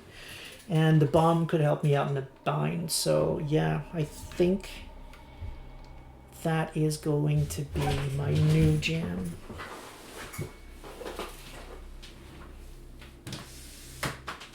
Just gonna open the window because it's getting pretty warm in here. Those are pretty cool options. Yeah, we were talking about the Tremere, because again, like you can't just give them a bunch of spells, right? Because otherwise they don't need guns anymore, and that's just weird. So what do you do with the Tremere?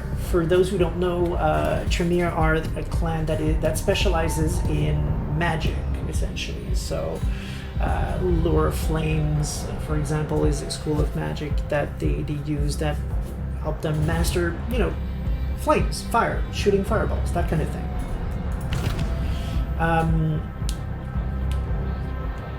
So maybe it could be used similarly to how right now the Nosferatu has a like short bomb, like something that you can do that deals a ton of damage but at very close range, like a spiral of fire around you or something like that. Maybe that's something that could be done with Thaumaturgy. Would be probably flashier, it would probably reveal your location, but be stronger in terms of just sheer damage. If you can close someone and use that, it nukes them, but everyone knows where you are now. Pump shotgun, assault rifle. Okay, that's a good start. Indeed.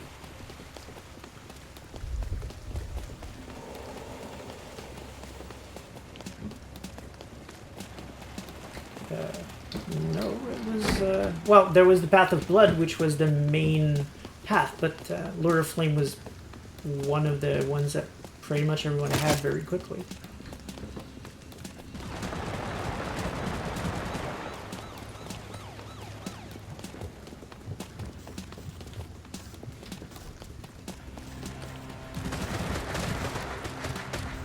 Hey, buddy. You were low. Oh, crap.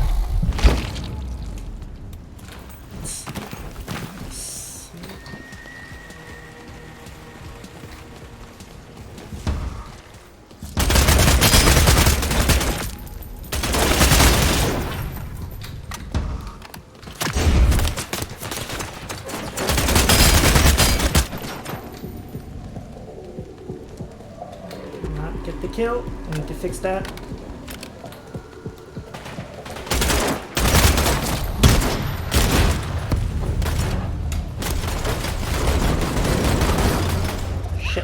Teammates getting murdered.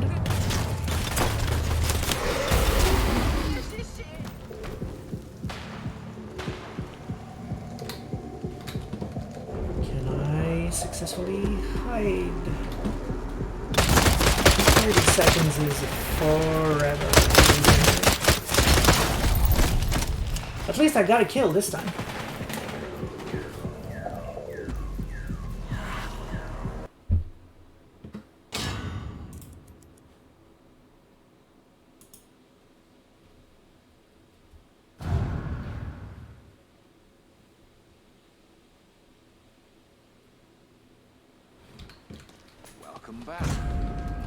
I mean, maybe somewhere in the lore it mentions that Lure of Flame was more of a Banu Hakim thing, but I've never seen it applied that way in game. Most people go straight for Lure of Flames because it's OP, and as Tremere, I mean, also the Banu Hakim were not a thing back in previous editions, so maybe in V5 it's a thing. Because the thaumaturgy branch of the Yasamites, as they used to be called back then, were pretty rare.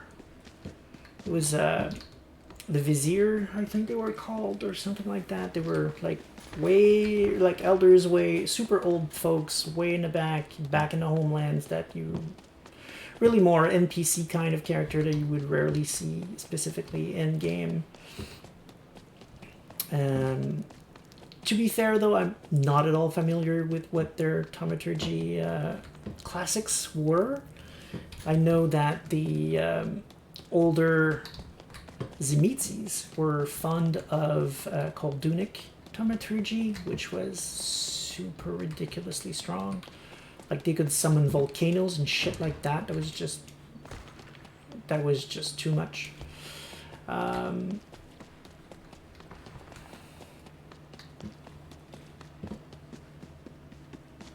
Yeah, if that was supposed to be more of an Assamite thing, I'm just using that in terms of, that's the old name and we're talking about old paths. It escaped my notice.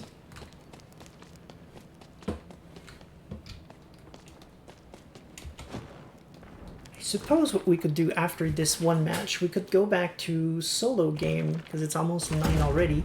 After this match, we'll go back to solo game and we'll try one story mission, just to change the pace a little bit.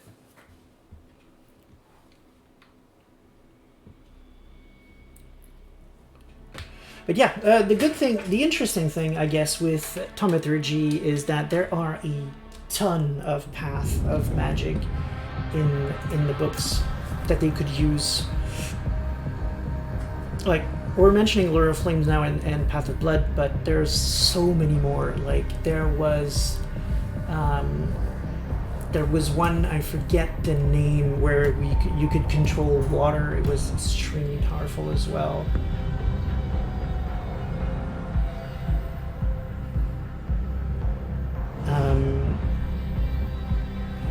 Oh crap, we're 2 saboteurs now.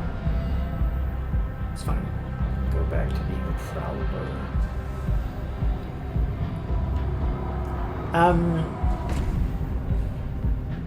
Yeah, there was something's might, it was called. It was, I think it's Poseidon's might or something like that, the name was. We could control water. That was pretty powerful too. Pretty much one-shot kill any humans, although killing humans is not exactly hard. You had another one, I forget, where you could control technology and stuff like that. So it could bring all kinds of new possibilities.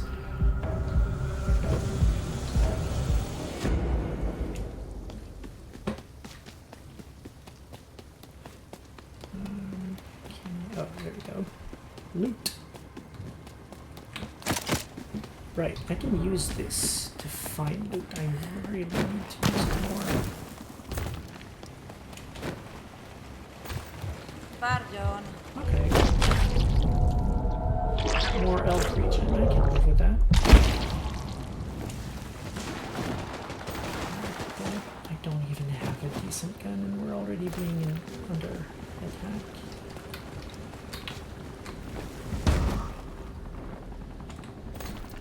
Oh. That, however, is a good thing to have. Oh, I see purple up there.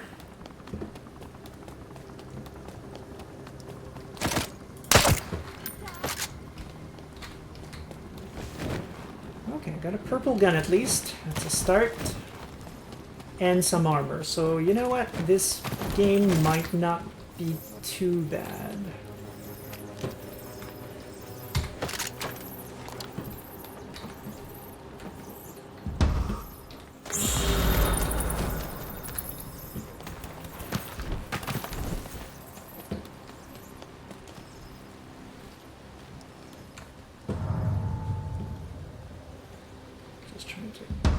Cover my allies.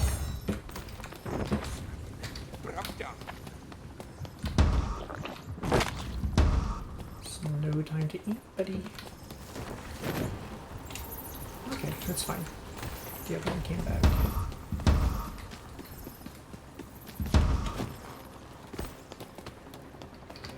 Come on, folks. Time to prawl.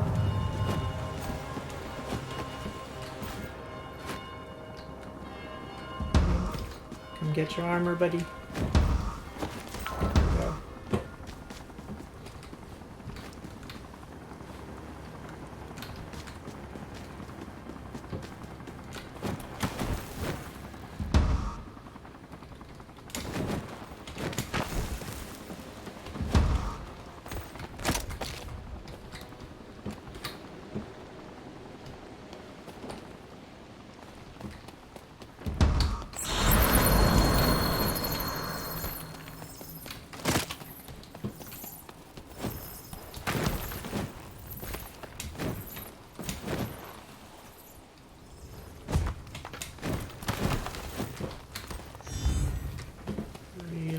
To stick more together, but that's fine. At least we've all got armor. That's a good start.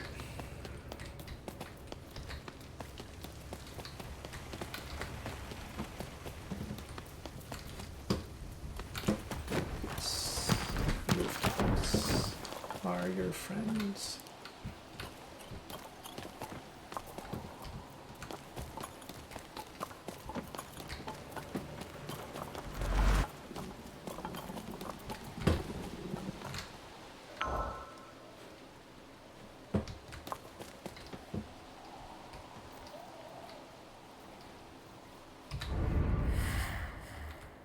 What do you give? Don't care. Not gonna fight him melee much.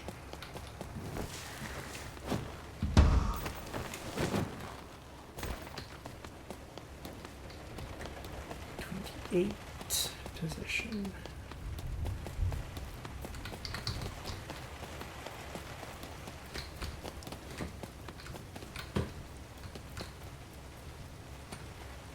That guy should be playing solo.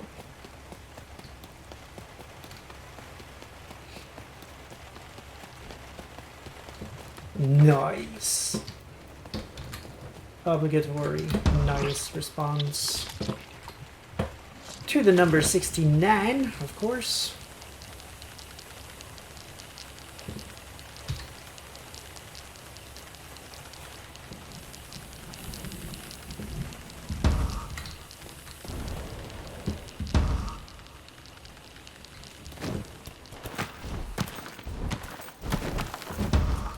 I like that they took the time to put something under each and every single windows in the game.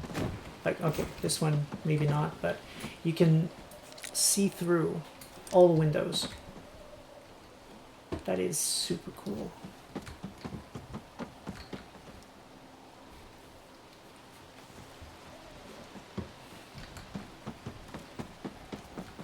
I hope the release game is going to let us customize things a little bit more. Like, I don't need at all the compass up there with the icons that shows me where my allies are. I'm just gonna see for their outline in the map. That's what I do. And I keep thinking the movement at the corner of my eye is just like bits of folks that I can see. Sometimes it's very distracting. And it's actually just the game telling me, oh, your ally is over there. Yeah, it's fine, I don't care. I mean, I care, but I don't care.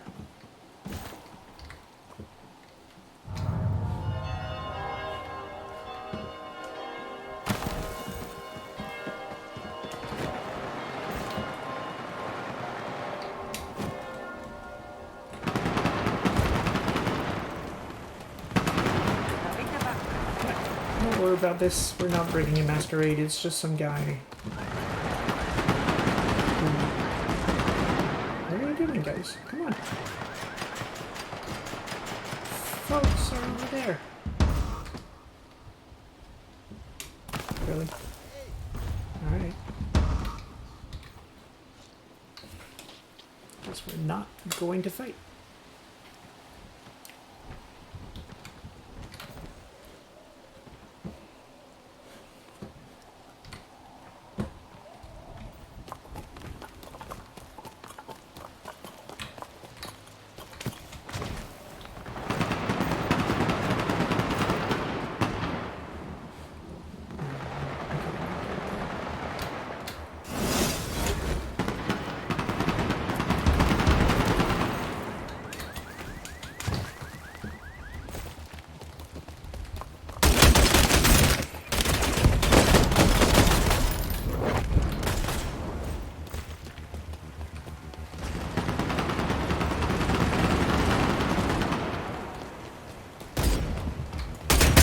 Damn it.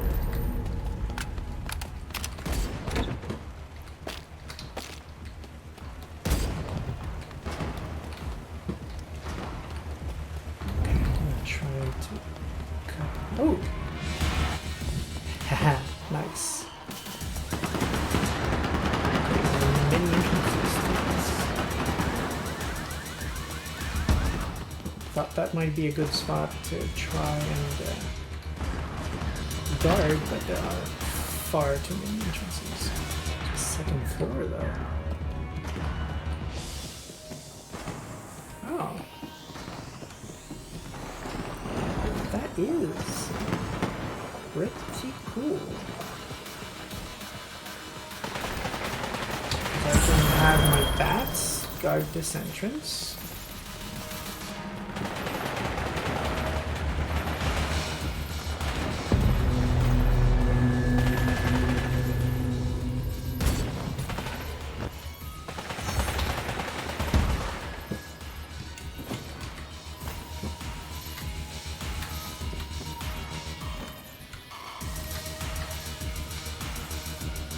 Alright.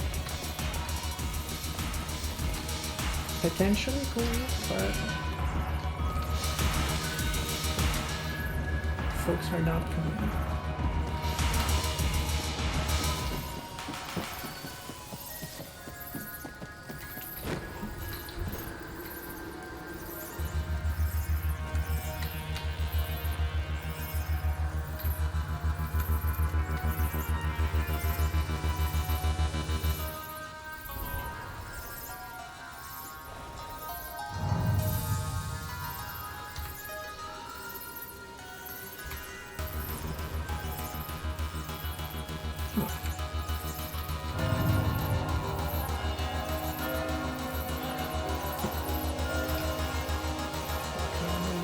Back outside. Alright, I'm gonna go back.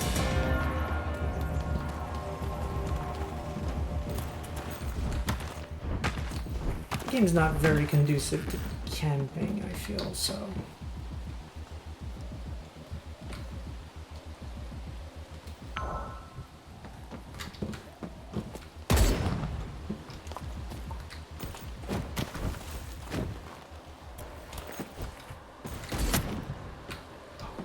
Fuck, that hurt. He almost got taken out by that.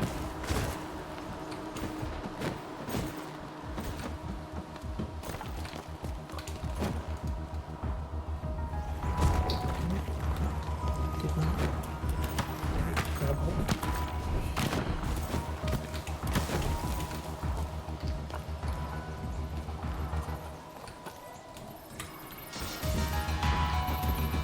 Oh, there's even more floors to this. Okay, this is cool.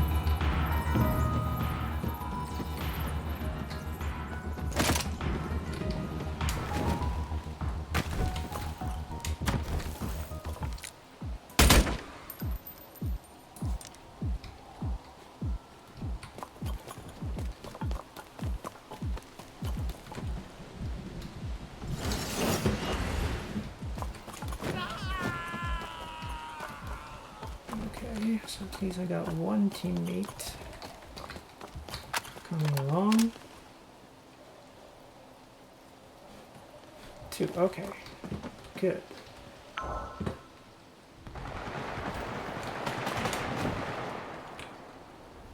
Not sure which one is to find there, but let's go there anyway.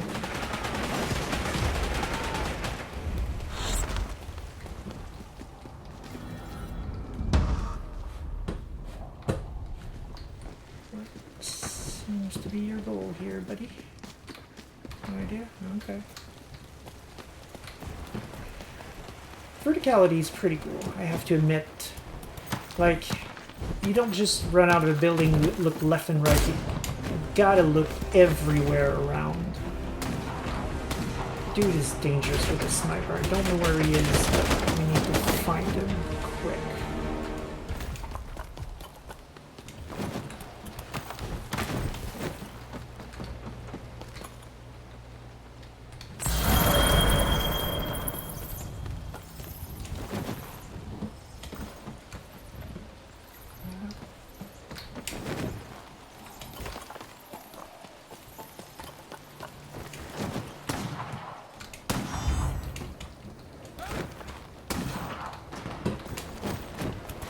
seem interested in taking out the sniper guys, so...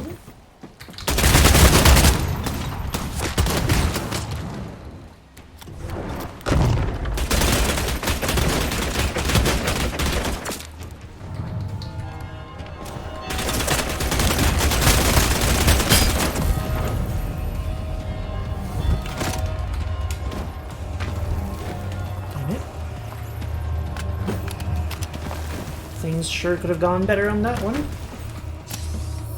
Blood syringe does what? Not a lot.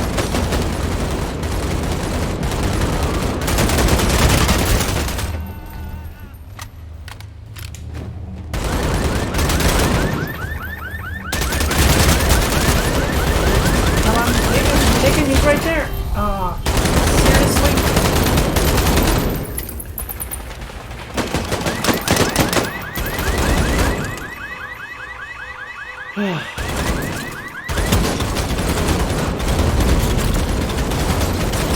One person alone, man. If we had charged, we would have had him.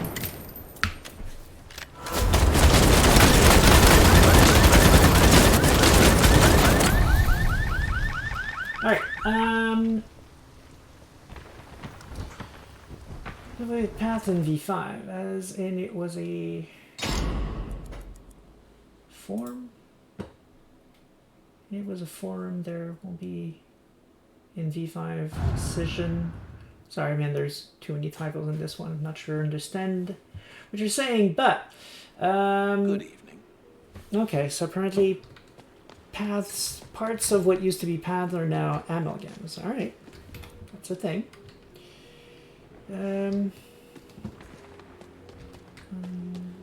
Condensing discipline tank, right? Yeah. Makes sense. A little thing about W20 game. I don't want to if I'm interested. What was my game? Yeah, sure, go for it. Alright, so now the last match of tonight, what I'm going to do is I'm going to do one quest. We're going to talk to each of the NPCs and see what sounds interesting. Good morning. So Kustos, the Keeper of the Elysium, says, "Greetings, stranger. My name is Kustos. I am Keeper of the Elysium. I wish I could offer you a proper welcome, but the situation is uncertain, and what little news we hear is dire. If you are willing to help, speak to Kirill. You will find him on the balcony behind me, brooding, most likely." See, I told you. The Bruja, all they do, wine. Kidding. "Speak to Kirill. I believe he's on the balcony behind me. I will have more to discuss with you later."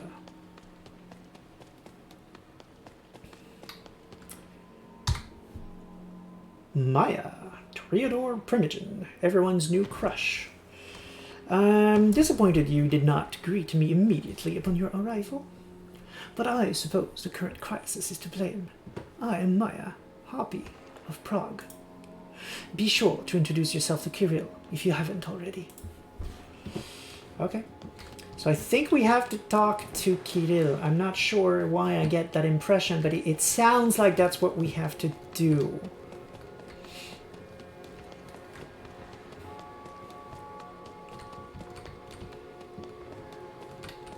So they're all new players. So instead of giving them a full list of spirits, I picked out 5 that I felt would fit the party, and they picked Salmon for the totem.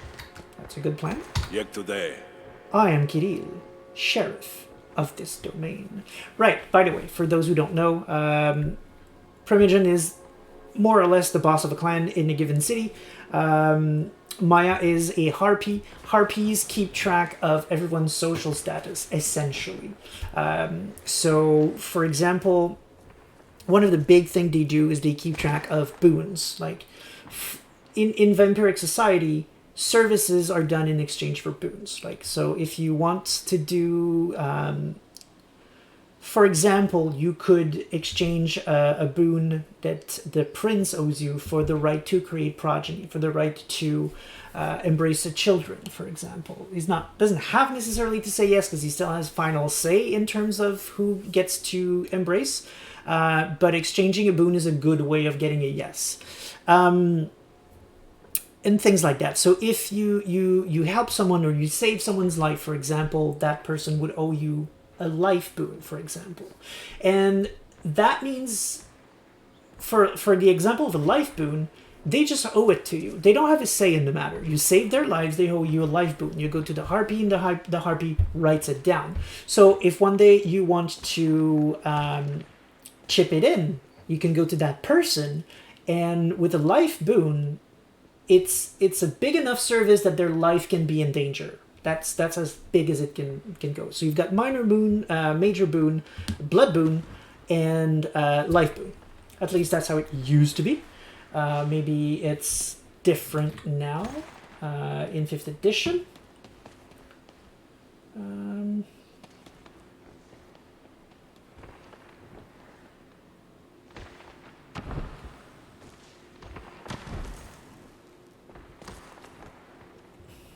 Is that a typo?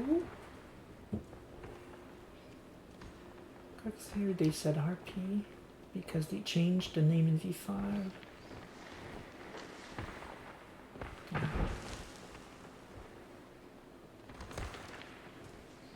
Super confused as to what you tried to say, but apparently they're not called RP and V5 anymore. But regardless, Maya, I'll allow the message anyway. Okay, then in that case, I'll deny and I'll let you just rewrite it. Maya used the term, so maybe they'll fix it eventually. I don't know. As for the sheriff, sheriff are the security in a town. They're the ones who enforce the traditions in a way. There's a more direct role in terms of enforcing stuff that is known as... shit, what's the term? I forget the term. So sheriff is more like the person who's going to do the investigation, find a culprit, that kind of thing. And there's another one, another position, the name won't come to me right now, but it's really more of a, okay, this person needs to die, for example, and this role will just track them down and kill them. Sometimes the sheriff does both, but yes, you were a sheriff. So essentially this one here would have to deal with the current situation essentially right now because they're under attack, and that's not cool. The Scourge, yes, thank you very much, Void. That's the role I was looking for. I need volunteers to head into Old Town and kill any anarchs you find there. Buy us time to regroup. Okay. Journal, characters, allies, Krill. Cool. There's a lot more text there, indeed. Oh, but we've already got a bunch of text for everyone as well, so that's weird. The Herald. Is Herald the new name? And here they use Herald, and everywhere else they use Harpy? That's something they made. Yeah, because this one's the Sheriff. That's their stations. So most likely... The new term is Herald, but Maya keeps using Harpy. I mean, we've used Harpy for 30 years, so it's fairly legitimate, I think. Locations, lore. Okay, no. I'm looking for clues. Is it clues? Grainy photograph. Don't know what clues of what they are.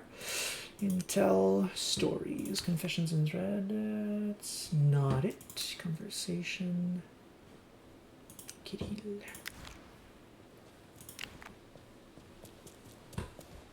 Okay, items, location, lore, doesn't seem to be there. Okay, so what happens if I talk to you again? Kill some monarchs for me next time you're out there. I mean, sure, that's not much of a quest, it's what I do all the time. That is weird. Okay. What if I talk to you again? Lovely to see you. Really? That's all we got? All right. Let's try to talk to the Keeper again then. If not, I guess we're going to have to kill Anarchs in Old Town. So you've met Maya and Kirill. More importantly, they've met you. Best to stay in their good graces. Well, look at you. Ah, another quest. I have a favor to ask. There's something I wish you to retrieve from Old Town. A gift. From me to Kirill. It's a statuette of a man he knew and admired. It will have special meaning for him. Find and retrieve a statue for Custos as a gift for Kirill. Okay. Do those appear somewhere? Like, do we have a quest log? Apparently not, but I'm assuming that's something they're still working on. So we're gonna drop in Old Town, try to find the statuette, and kill as many Anarchs as we can while we're there.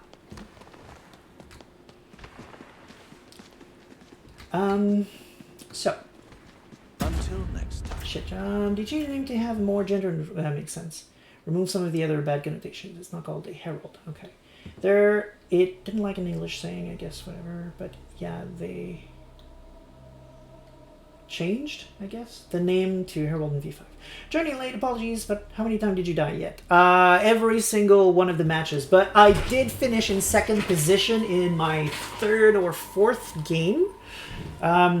It was very cool, quite frankly. I had a lot of fun on that particular game. Where's Old Town? The whole thing is Old Town? That's what I'm getting? I have to find... Wow. I have to find a statuette somewhere. Great. That is not going to happen. Yeah, I had a team, and we were very good, actually, together. We were well coordinated. It was great. We were on point. We helped each other the entire game. I had a sniper gun, a real high-level sniper. It was super cool. We did great. We were the last team alive, and it boiled down to me and the last guy, and shit went to hell, essentially. We just, at that last second there, lacked a little bit of coordination, and he got all three of us on his own, sadly.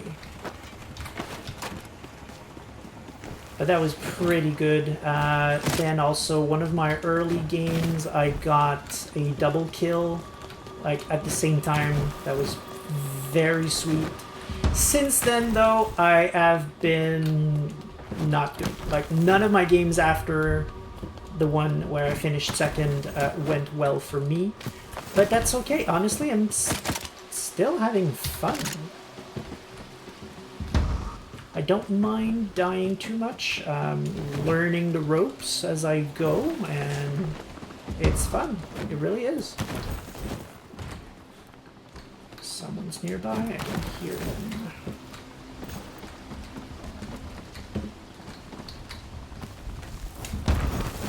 Crap. Don't think they saw me. I lost track. I lost track.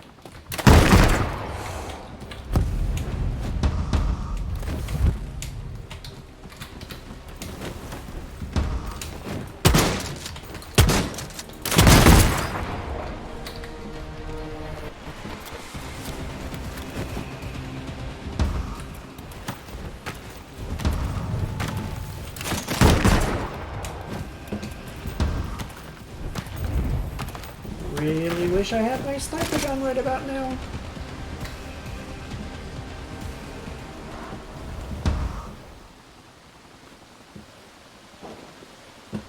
Okay. Where did he go? There he is. Ooh.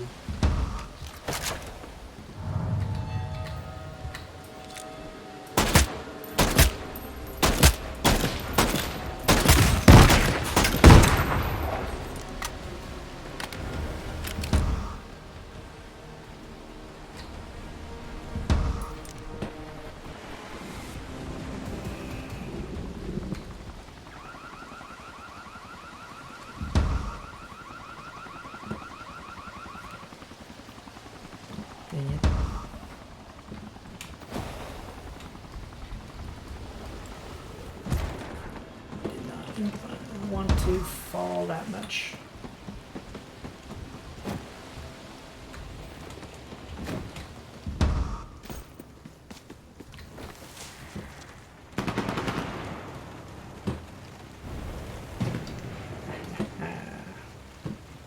Yeah, this is going to be my archetype for sure.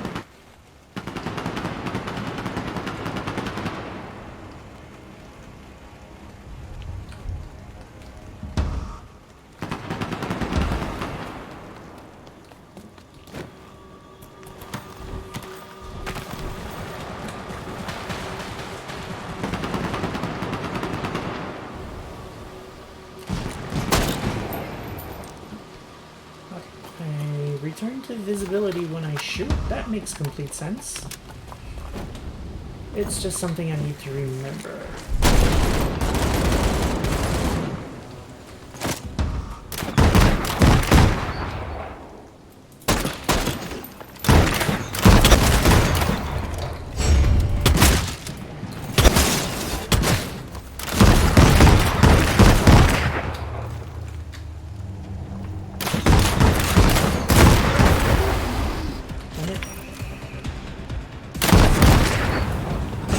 Hoping the bomb would kill them.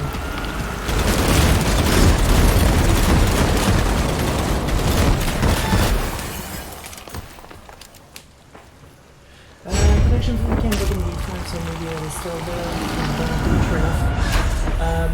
It was actually concept art from this game is in the core book, literally. So it's since the literal first core book. It's even earlier than the cam book. Maybe she just likes using the old name, I don't know. It isn't like it's a problem to use the old term, it just caught me strange. Fair enough.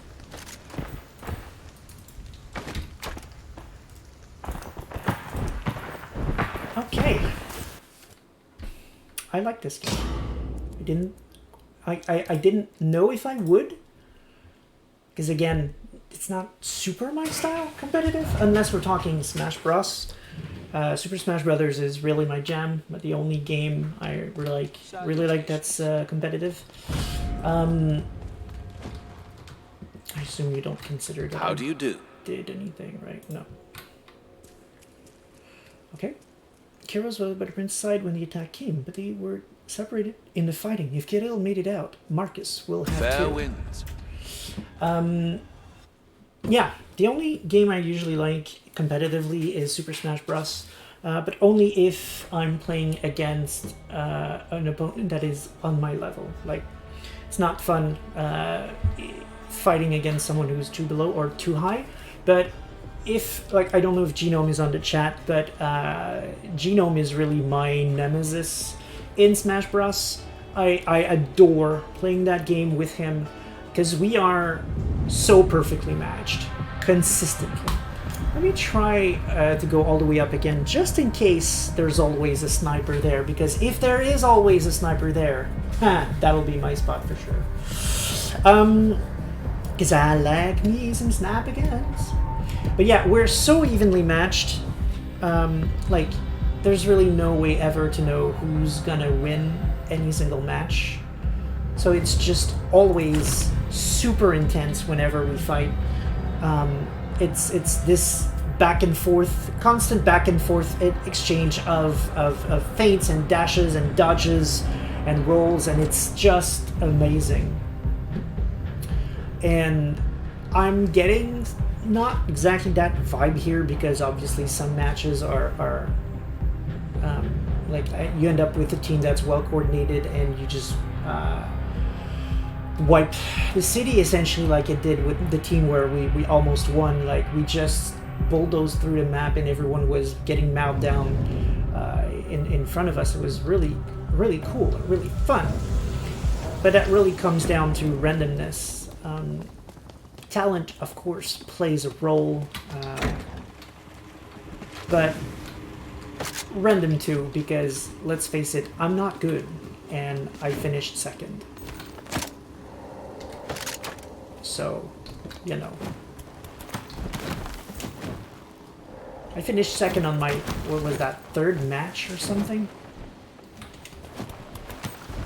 Was it up there?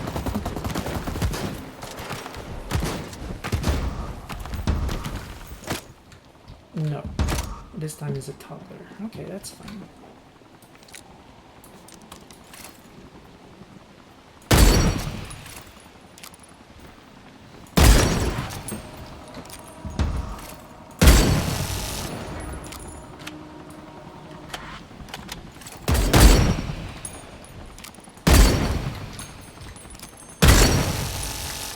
Seriously?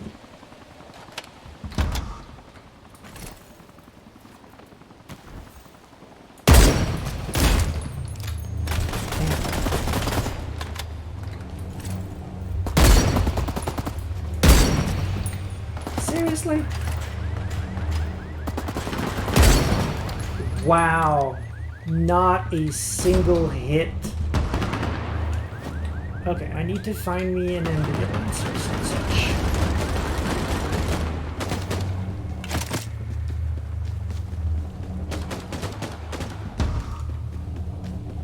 Because I need me some blood. I heard movement behind me, so I'm not taking any chances.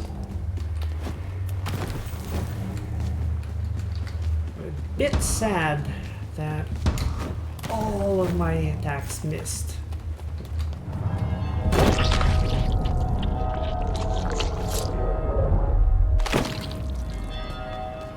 I'm usually not bad with the sniper, so I don't know if there was some strange lag or if I was just getting tired and I'm really that bad now.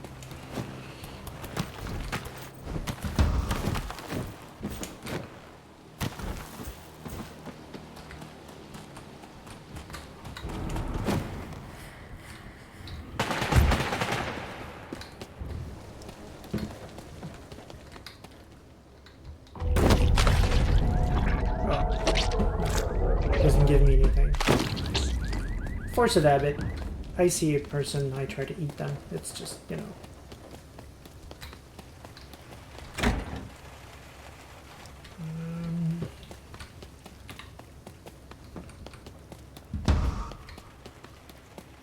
Don't give powers. Or do you? No, you don't.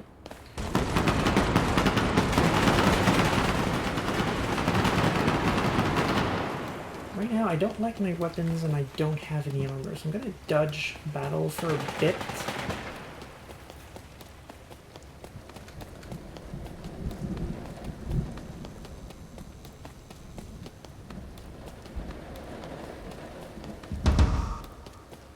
Tiny gun? I'm out of bullets, so yeah, I'll take it. Is that... Oh, police car should have decent guns in there.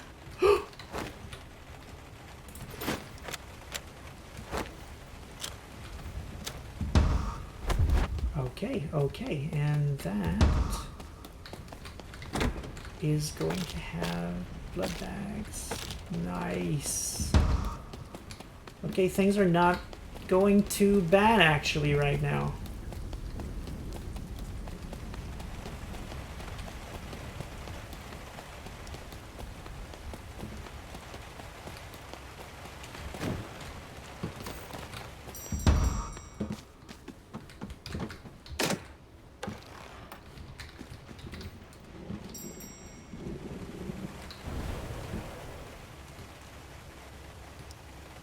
Seem to find anyone,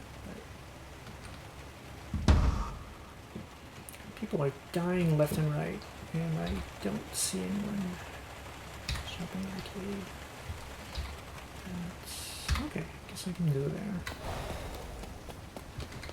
Let's do it on the rooftops.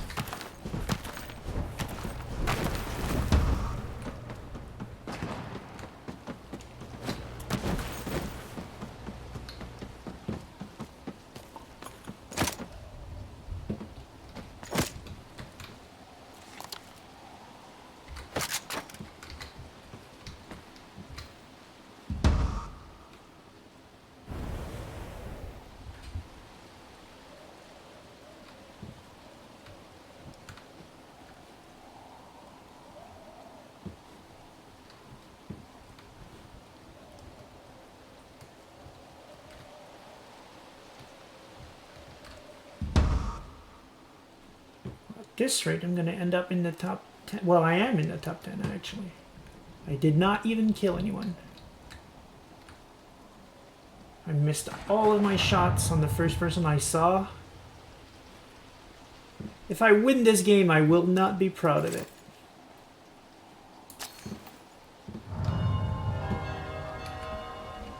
I'm safe. I am not.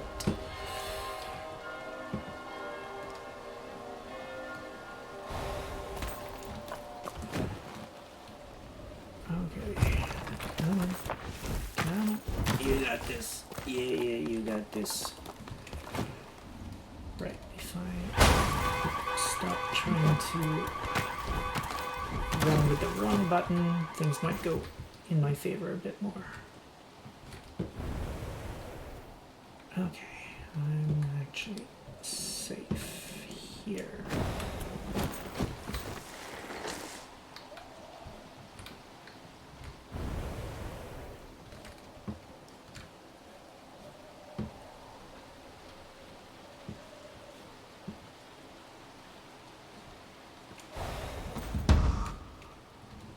Sounds like a cool location. Let's try to get there.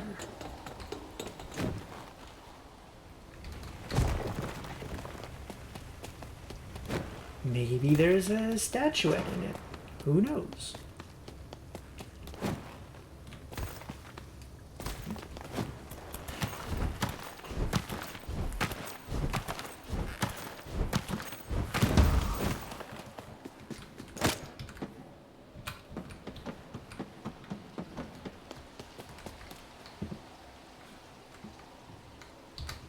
Okay.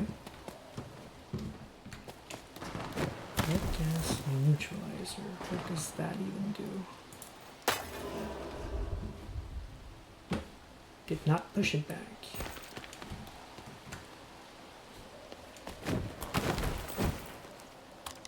Okay.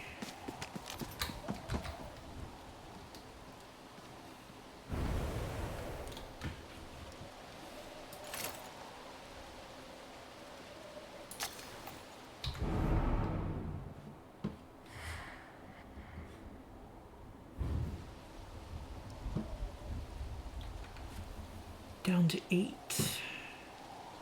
What's that glow over there? Curious.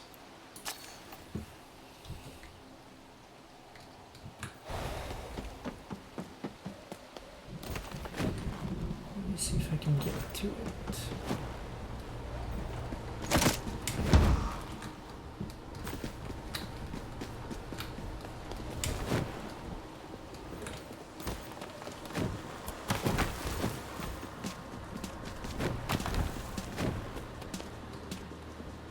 Okay, that was nothing interesting.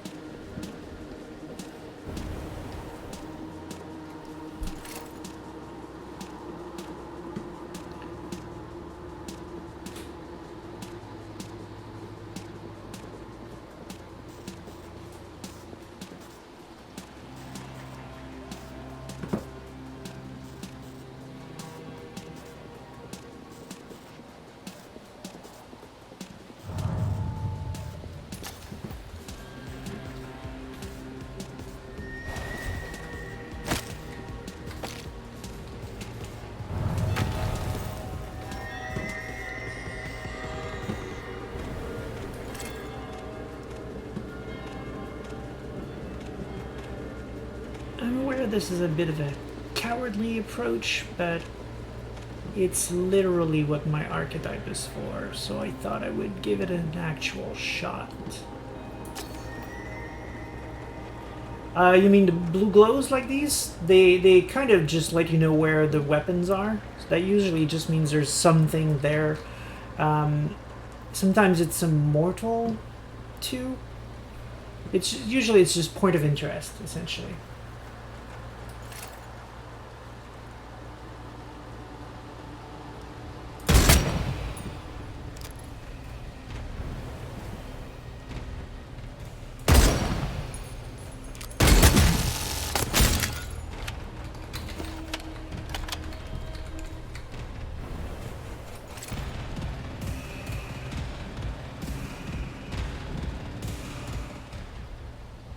Obviously, we're not gonna manage to kill someone this way, though.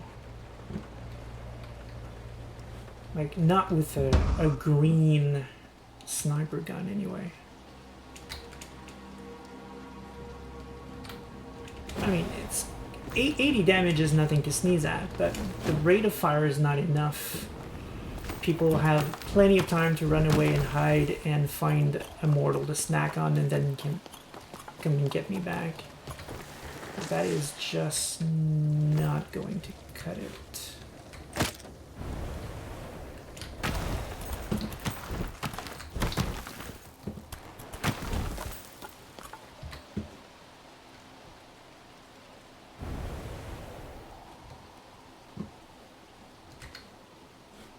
Seems like it might be a valid approach if I had a purple sniper, but since I don't, I'm gonna go with the Tommy gun. Try to hunt some folks down.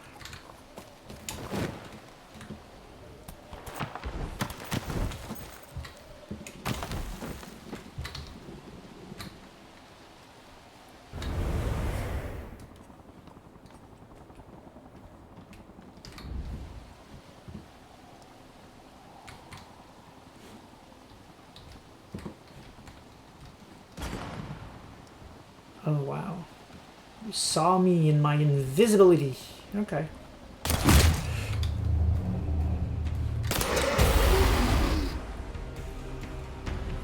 Probably. Yeah, still at the angle. That's fine. However, good news is, if you can't catch me, I can still get back up. And I have plenty of...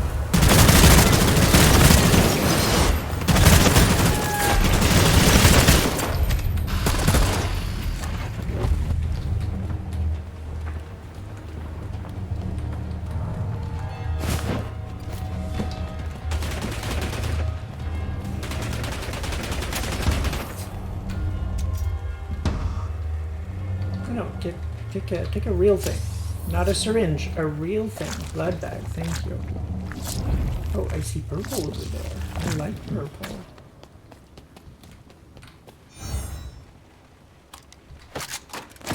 Well, if you insist.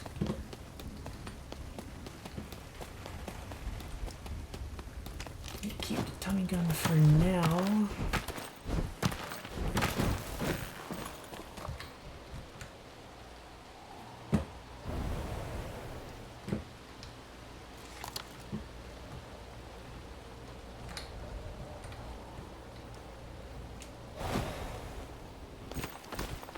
Okay, no, that's my bomb. Right.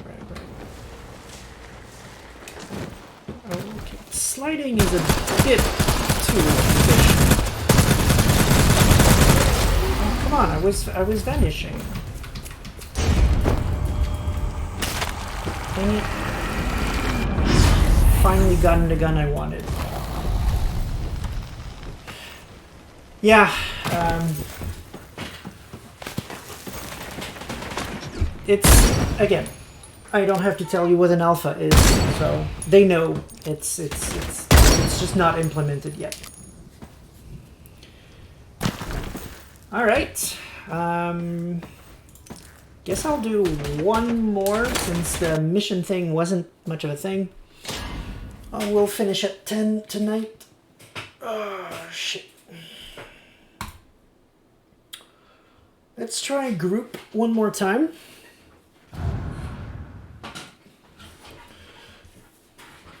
If we're lucky, we're going to end up with a strong group. And I wish you a good evening. It'll be... Oh, well, actually, you're almost ready, right? Let me know when you're ready to try Nox, and I'm going to press F1 at the same time you do. And hopefully we'll be together. I think we can agree that we're going to follow each other. And... socials, right? I can send friend request, can't I? How do we do that? Inbox, friend requests. Friends. My group. Yeah, they really need to work on the interface a little bit more. It's serviceable, but it's not great.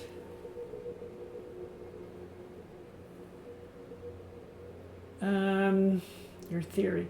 Wasn't a battle royale back before the core book came out because that would probably be pre-PUBG. PUBG is old, man. Battle royales are not that recent. We tend to think about it because, well,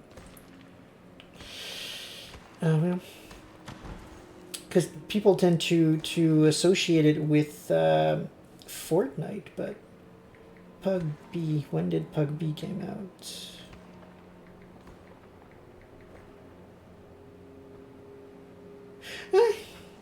2017. So 5 years. Yeah, he may have a point. Was PUBG the first? Let me check. Vampire Masquerade.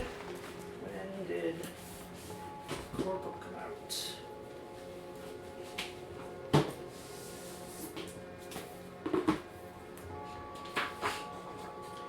Core Book came out in 2018, so PUBG was out.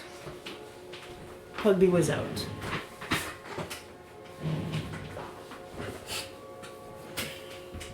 He'll never follow me. All right, we'll die. That's it. That's all this is. It's fine. Do the tutorial. It'll give me time, buddy. I'm trying to back out. Thank you. It'll give me time to figure out how. Oh, we need to be in the same Elysium. That's the thing, and we're not. That's crap. Okay. It's fine. We'll figure out a way to be friends eventually.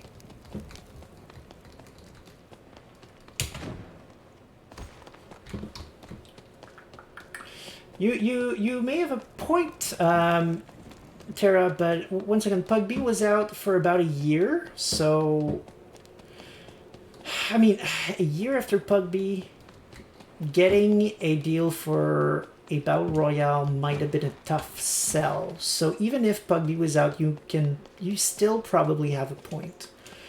I can't imagine someone going to Paradox like a year after PUBG and say, hey, let's do a battle royale vampire game, and them going, fuck yeah. At least not until, you know, Fortnite really took the world by storm. So I don't know. It's possible.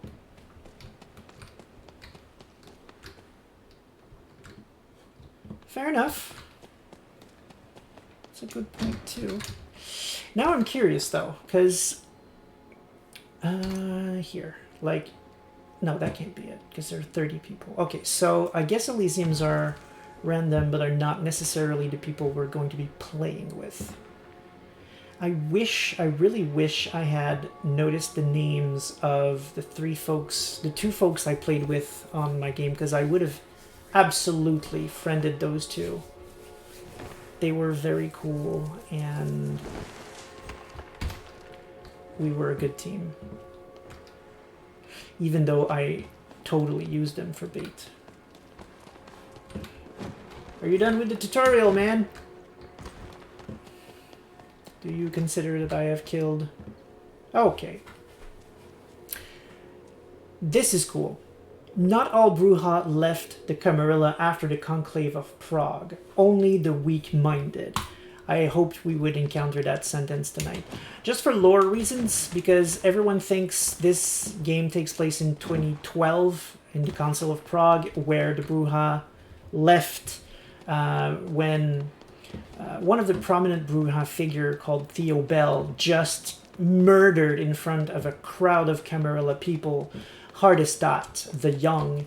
But, you know, don't let that fool you. He was still very old. He was just, you know, younger than the previous person to carry the moniker of Hardestat that was just, like, ancient. He just killed him, like, during the Conclave, and declared that the Brujah are now out of the Camarilla. So, if here the Brujah Primogen just refers it as, like, a past event, we are not that night. So that changes things.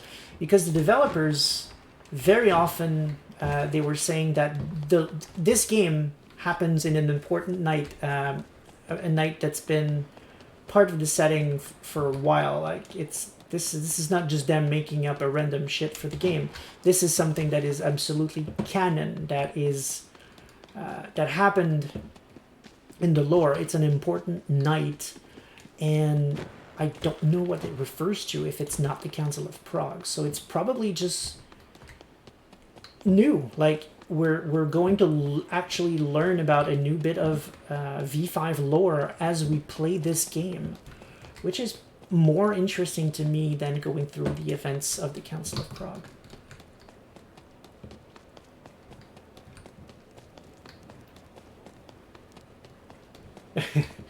Did I? Yeah, I think I spoke French for a second there. Is that what you wrote?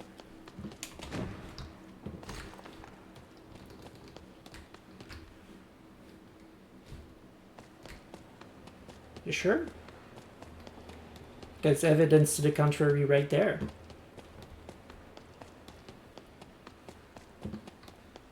I will have to research that further. Because another thing here is, if you look in the journal, in the history, Convention of Prague,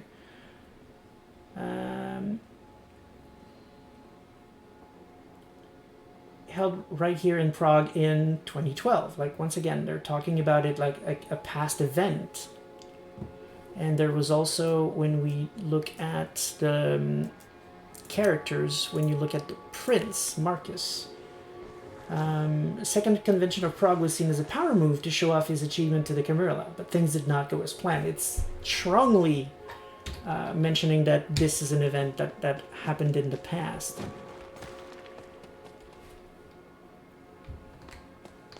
Could be. Could absolutely be closely related, but not necessarily the same night. Like, it could be the night after or something like that, for sure. That makes sense. You there, buddy? Oh, I didn't... Ooh. Hello there. I like this. That's cool. I never saw that. Okay, we need to dig a bit deeper while Nux finishes. Tutorial isn't very long, so we should be able to try at least one match. And, you know, fail to be together, but if it works, it would be so cool. Yay! So are you in an Elysium now?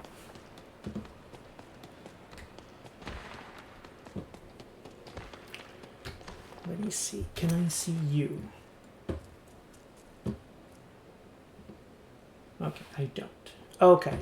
So if you're ready to try this, you can press F2 so that, you know where it says group, solo, and stuff, it switches to group.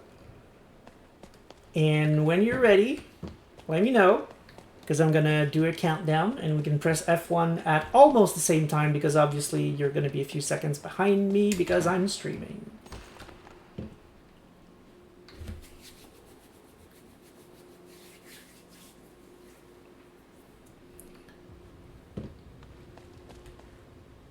It's going to be weird, though, because in the game you'll be real-time with me, but you're going to hear my stream, like, delayed a little bit. That's weird. You might want to actually stop the stream. I don't know. Just do whatever works for you. Anyway, countdown. 3, 2, 1, Diablerie. It would be so cool if it worked. Like, first try, boom. Like, that would be like the perfect ending to a pretty cool evening. I'm really glad I have fun. I mean, I really wanted to love the game, and I'm glad that I actually do. Because for once, I have a chance at starting at the ground up in a game like this. Potentially, you know, try to do some competitive laddering or stuff like that. And eventually, you know, maybe become good at it even. That would be a new experience for me that I'm looking forward to having.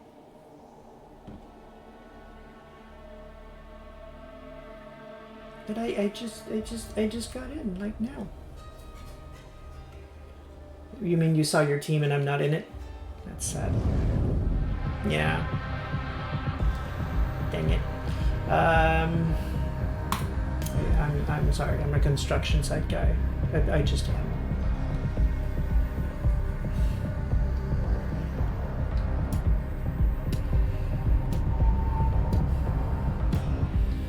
Oh no, like now people will know I like the construction site, and like if I ever become like a popular streamer, people will just like hunt me down all the time there. That would be bad.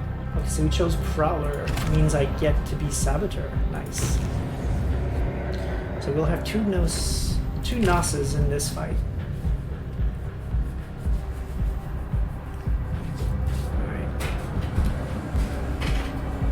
I don't know if I said it, but thanks, by the way, Void, for explaining that to me, because, I mean, now that I know, it's super obvious and it makes sense, but before that, quite frankly, I had no clue. I did not understand that menu at all, so I'm okay with the mechanics now that I understand them. I think it's fine and it's fair.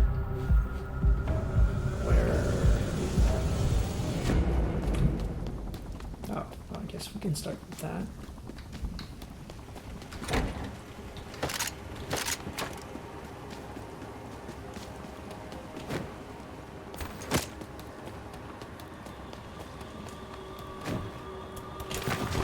Oh, we can do that. Ooh. I'm liking this.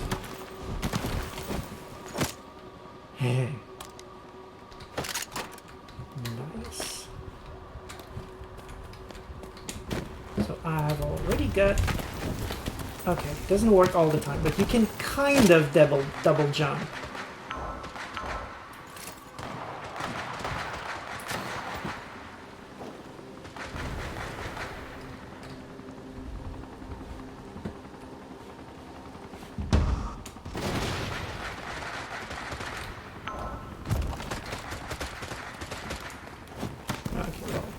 I'm gonna follow Caffeine.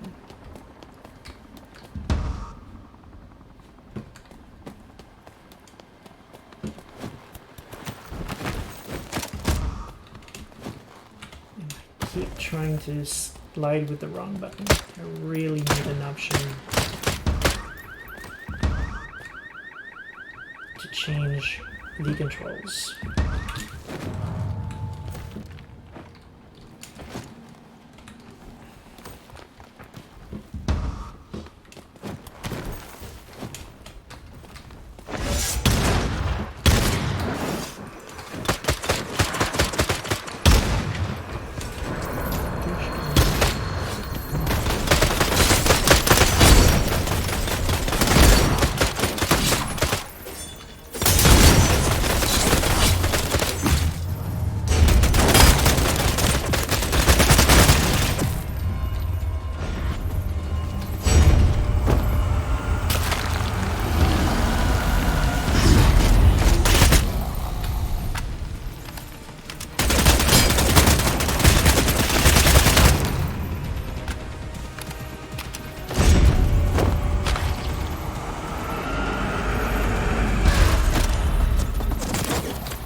Shooting at me, and I don't like that.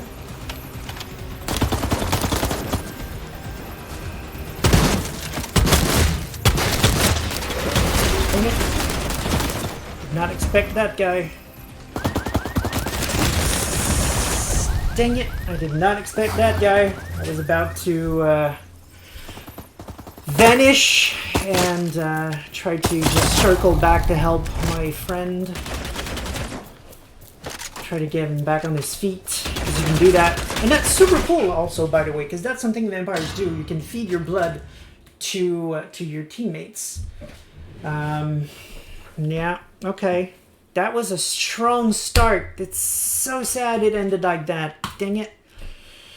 Okay, yeah, that's gonna be that for tonight. That was great. I had fun. I loved it.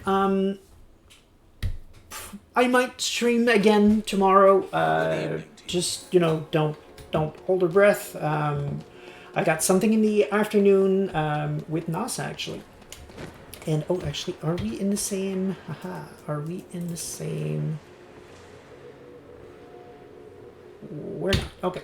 But when I get back home in the evening, maybe around like 7 as usual, I might stream again. We'll see. You know, beat the iron while it's hot, like, because we've only got this weekend to play, so we'll see. Don't hold your breath. I said don't. There goes Terraria. Oh, Stanil doesn't think I'll stream tomorrow. Okay. When we... Oh, that's right. You're in the chat. Hi. So I'm doing something with Nas and Stanil tomorrow. And Nomad as well, if he's in the chat too. But when I come back from there, I might stream. We'll see how I feel.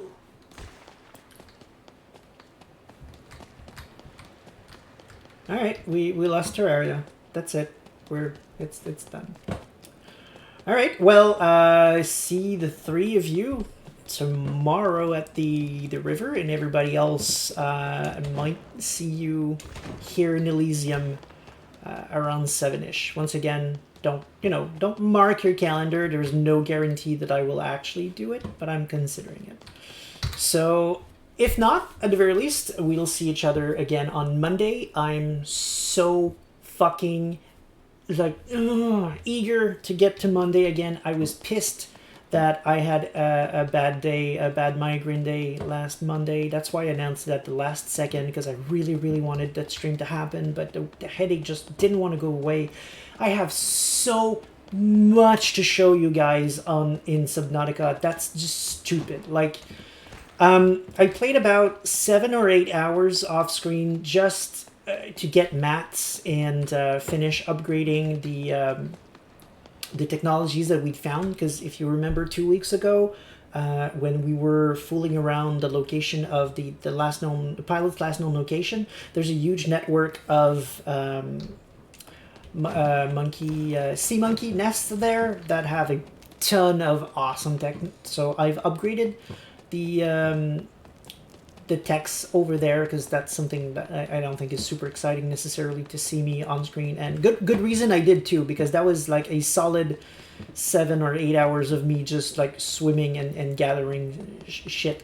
But I found a bunch of interesting locations that I'm really looking forward to explore with all of you. So I put a lot of beacons, like we've got like 10 beacons or something like that, just lying around waiting for us. Ooh.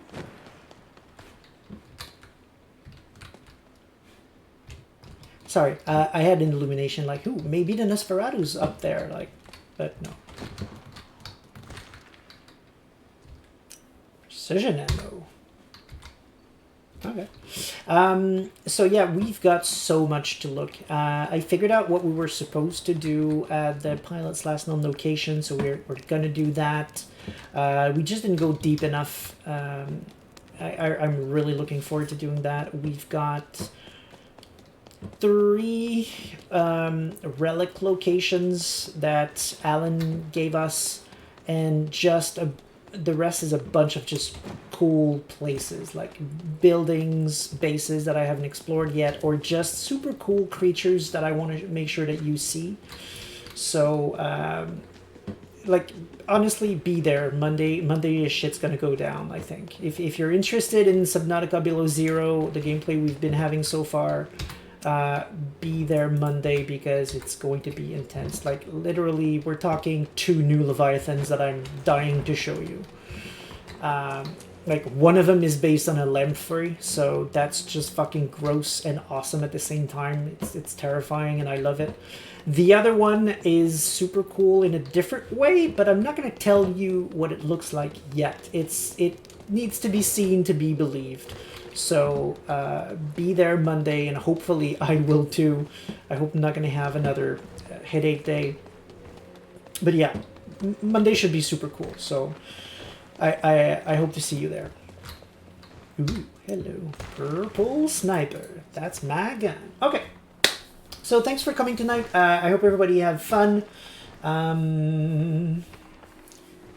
Nux says, will be awesome. Oh, tomorrow. Yes, tomorrow's going to be super awesome. That's going to be...